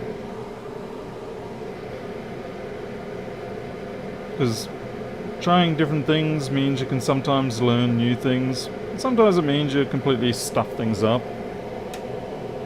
Like there's too much flux on there, for instance.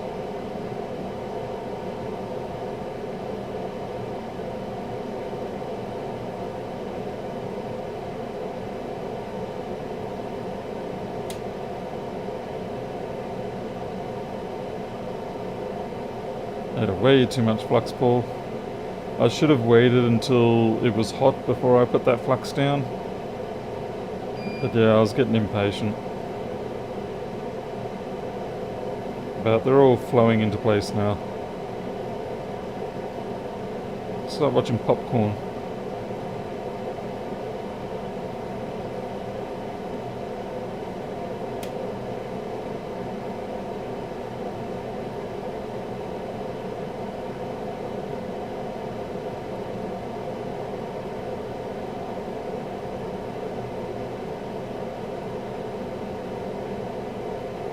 There's a couple that are misbehaving. In fact, quite a lot are misbehaving, to be honest.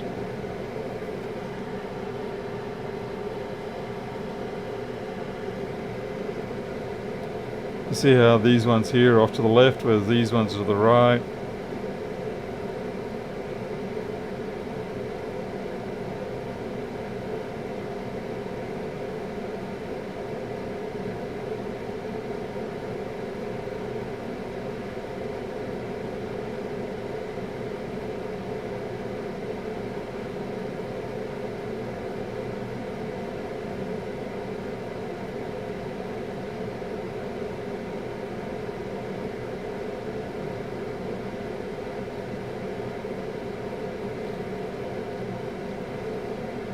A lot of this comes down to, I think there might have been a few too many little bits of hair and stuff in there.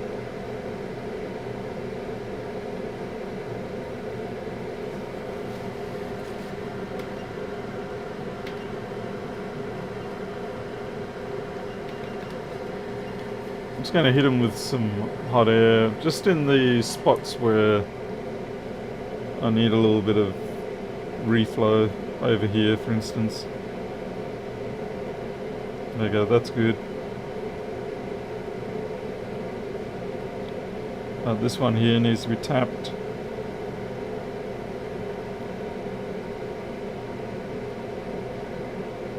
So that's come good. That one's still... you're misbehaving.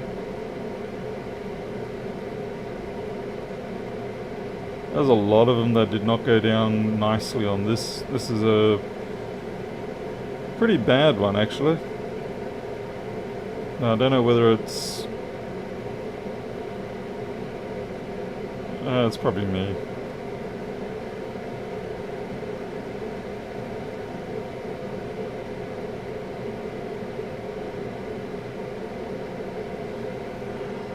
think most of them are down, so I'll lift them up and then hit it with the hot air again and see if anything is out of alignment. Just got to wait for it to solid up. If I flick this off now, there's a slight chance it might work, but there's a bigger chance that it won't.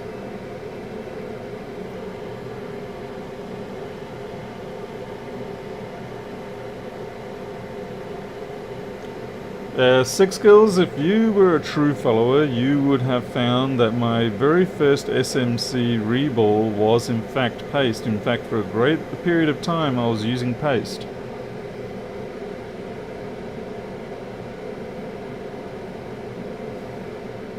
If you look up SMC paste off or something like that, it's a challenge from...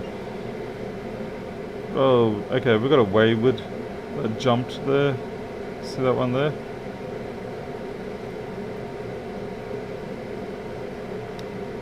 But yeah, I started out using paste and I opted to go to balls. I'm just going to leave you there so I can manage this one.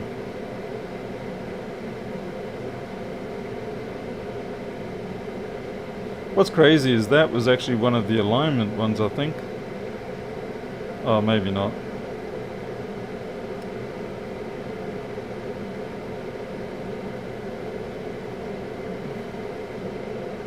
Like so many things in life, no matter which choice you take, there are going to be pros and cons to that choice. What matters is how you feel about those pros and cons. Like, do you feel like dealing with the issues of one over the other? And in my case, I prefer to deal with the associated issues with balls than I do with paste. I think it's important to keep that in mind.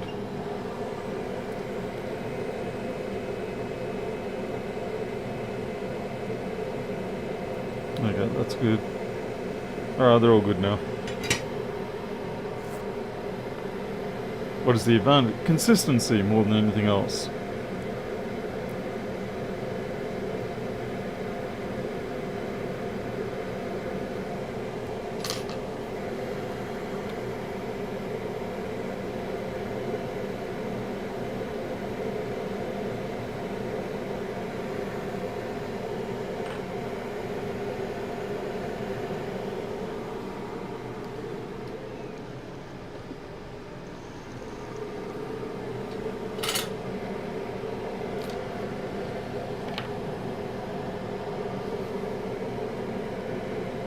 The other thing with balls is that with most stencils you probably can... Oh geez, I just realised I gotta hot air wick this up.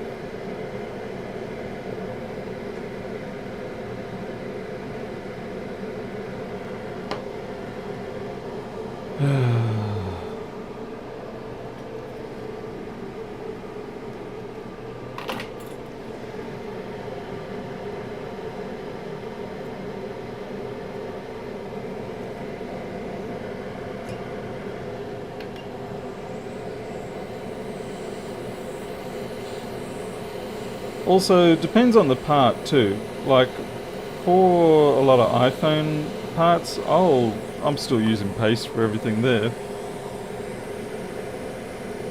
When you get to larger sizes, like when you're getting up to the SMC 0.35, that sort of thing, it's starting to get to the threshold point between when it's more practical to use pre-made than it is to use paste. Below 0.35,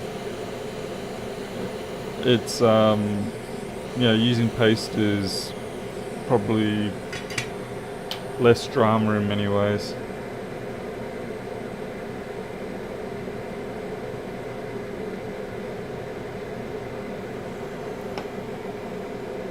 So yeah, there's multiple factors involved in all of it, but at the end of the day, what really matters is which one are you more comfortable with.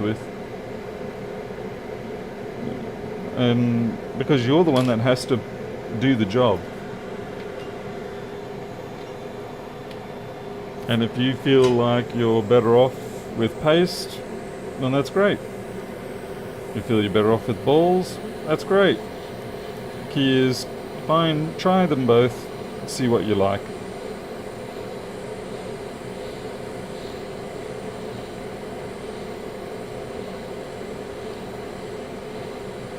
And it doesn't matter if that choice is dictated by the fact that you have a certain piece of equipment for, maybe your hot air station doesn't work as well with one versus the other. And people will say, it's just because of your hot air station that it's not working, so you really should be using the other one. But that doesn't matter. What matters is that what you have right now and what you're using suits the choice you've made. Okay. Well, that's sat down pretty good.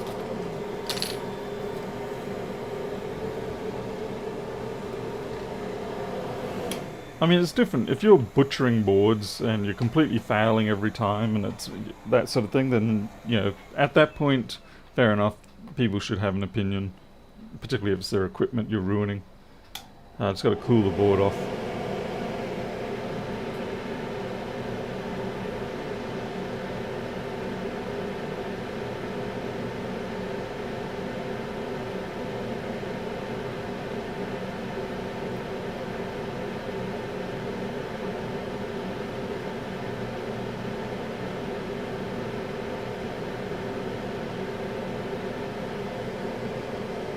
Creature not having the alignment marks on the main board is a bit of a pain, and you just get used to it though. It's not ideal, but you do get used to it. Okay, so we basically, what we should check now is, do we still have a short? Now I'm hoping that it was just the SMC genuinely shorted out, because it was also a inactive short, as in it was a resistive short. It would show up even when the board is off. So I've got high hopes, and we are quite high there, so we definitely do not have the same type of short we had before. That said, we don't know if we've got a dud SMC, so this may be all for naught, and I may have to find another board. Alrighty, it's above. Well, immediately we got a green light, and we are at 600 milliamps, so I'd say we've got that fixed. But we'll plug it back into the board, the chassis rather, and we'll see.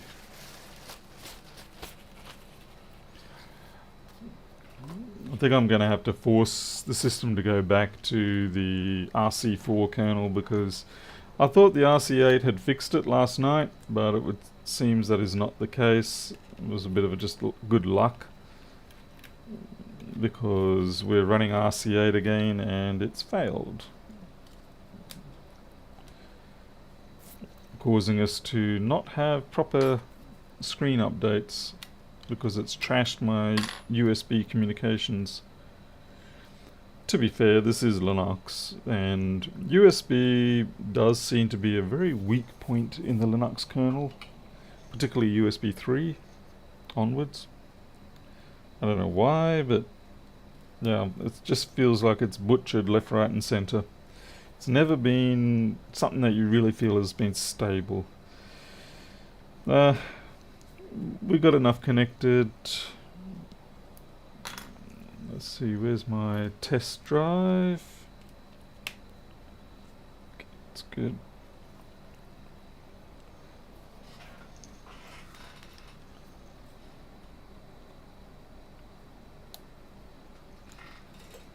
Oh, put the option key.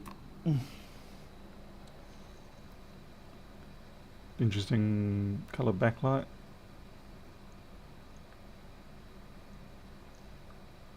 Well, that looks positive.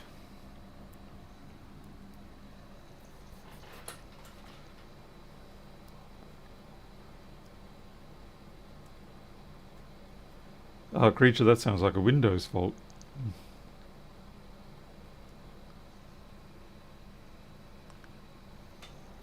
Yeah, but I don't know why, but pretty much since we moved to USB 3, I know originally the maintainer of the USB 3 driver, at least at some part, had completely botched it up such that if you were trying to concurrently do transfers on USB 3, it would basically just make the Linux system choke and die.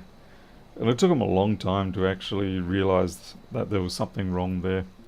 I think that was one of the more disappointing things about the kernel development at that stage.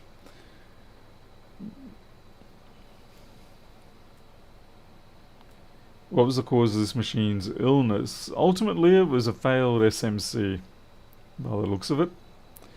We don't have a battery in at the moment, so it's probably running a bit sluggish on account of that.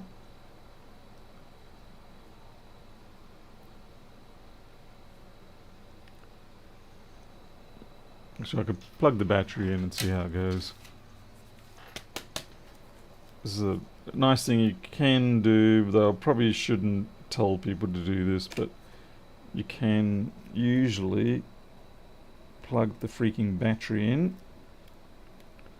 while it's running. Except today, there we go. We didn't let out any magic smoke, so that was a bonus. Please don't do that at home.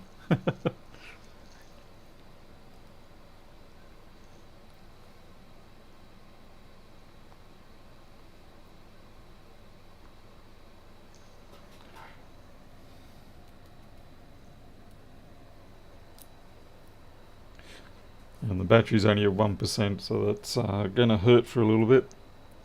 We should see a charge start coming up.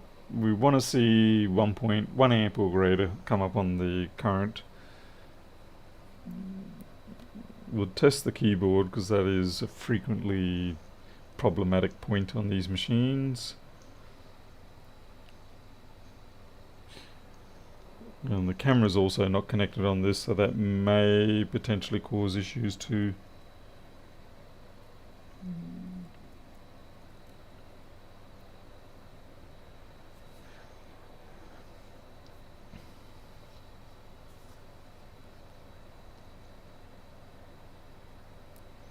Personally, I love the 13-inch MacBook Air. I love that machine. It's nice and light. It runs pretty good. As long as you've got a decent amount of RAM and CPU.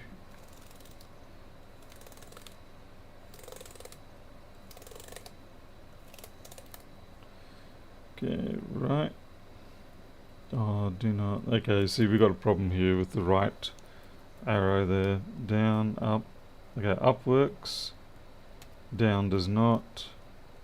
Left works. So right and down are dead. Caps is okay. Escape is okay. That really pisses me off. So chances are this is going to be a non-economical repair. They're probably going to reject it on grounds of the fact that I have to replace the keyboard. That sucks. And unfortunately, it's not something we could have tested until the main board was fixed.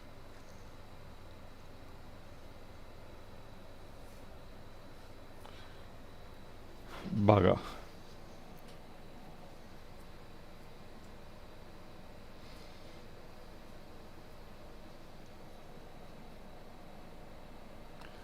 I'm kind of curious to see if the battery needs replacing as well. So I'm going to guess that this is going to become a non-economical repair. The customer's going to reject it because that battery is ruptured. I can feel it there and I can see it. And yeah, we've got keyboard issues in that area too. Oh well, we fixed the main board, but it looks like that was pretty pointless other than providing a little bit of entertainment for tonight. The keyboard tested, guys, so yeah, I think I'll pass on that. Fortunately, this happens sufficiently infrequently that I cannot justify buying more equipment that I only use once in a blue moon. Oh well, doesn't matter. I'll mark down what it was. Yeah, at least it was a interesting little job chasing it down. You got to see an SMC reball again. And I'll send the information through to the business that sent this to me, and then they can talk to their customer. You never know, the customer might say, yes please, still get it fixed, but given the age of the machine, you know, it's going to be another, you know, another 100 for the keyboard, another 70 for the battery. It's 170 plus the cost of that. It's, you know, way over the top then. Alright, well, listen, I'm out of here. You all take care. Thanks for watching, and might see you tomorrow. Until then, take care.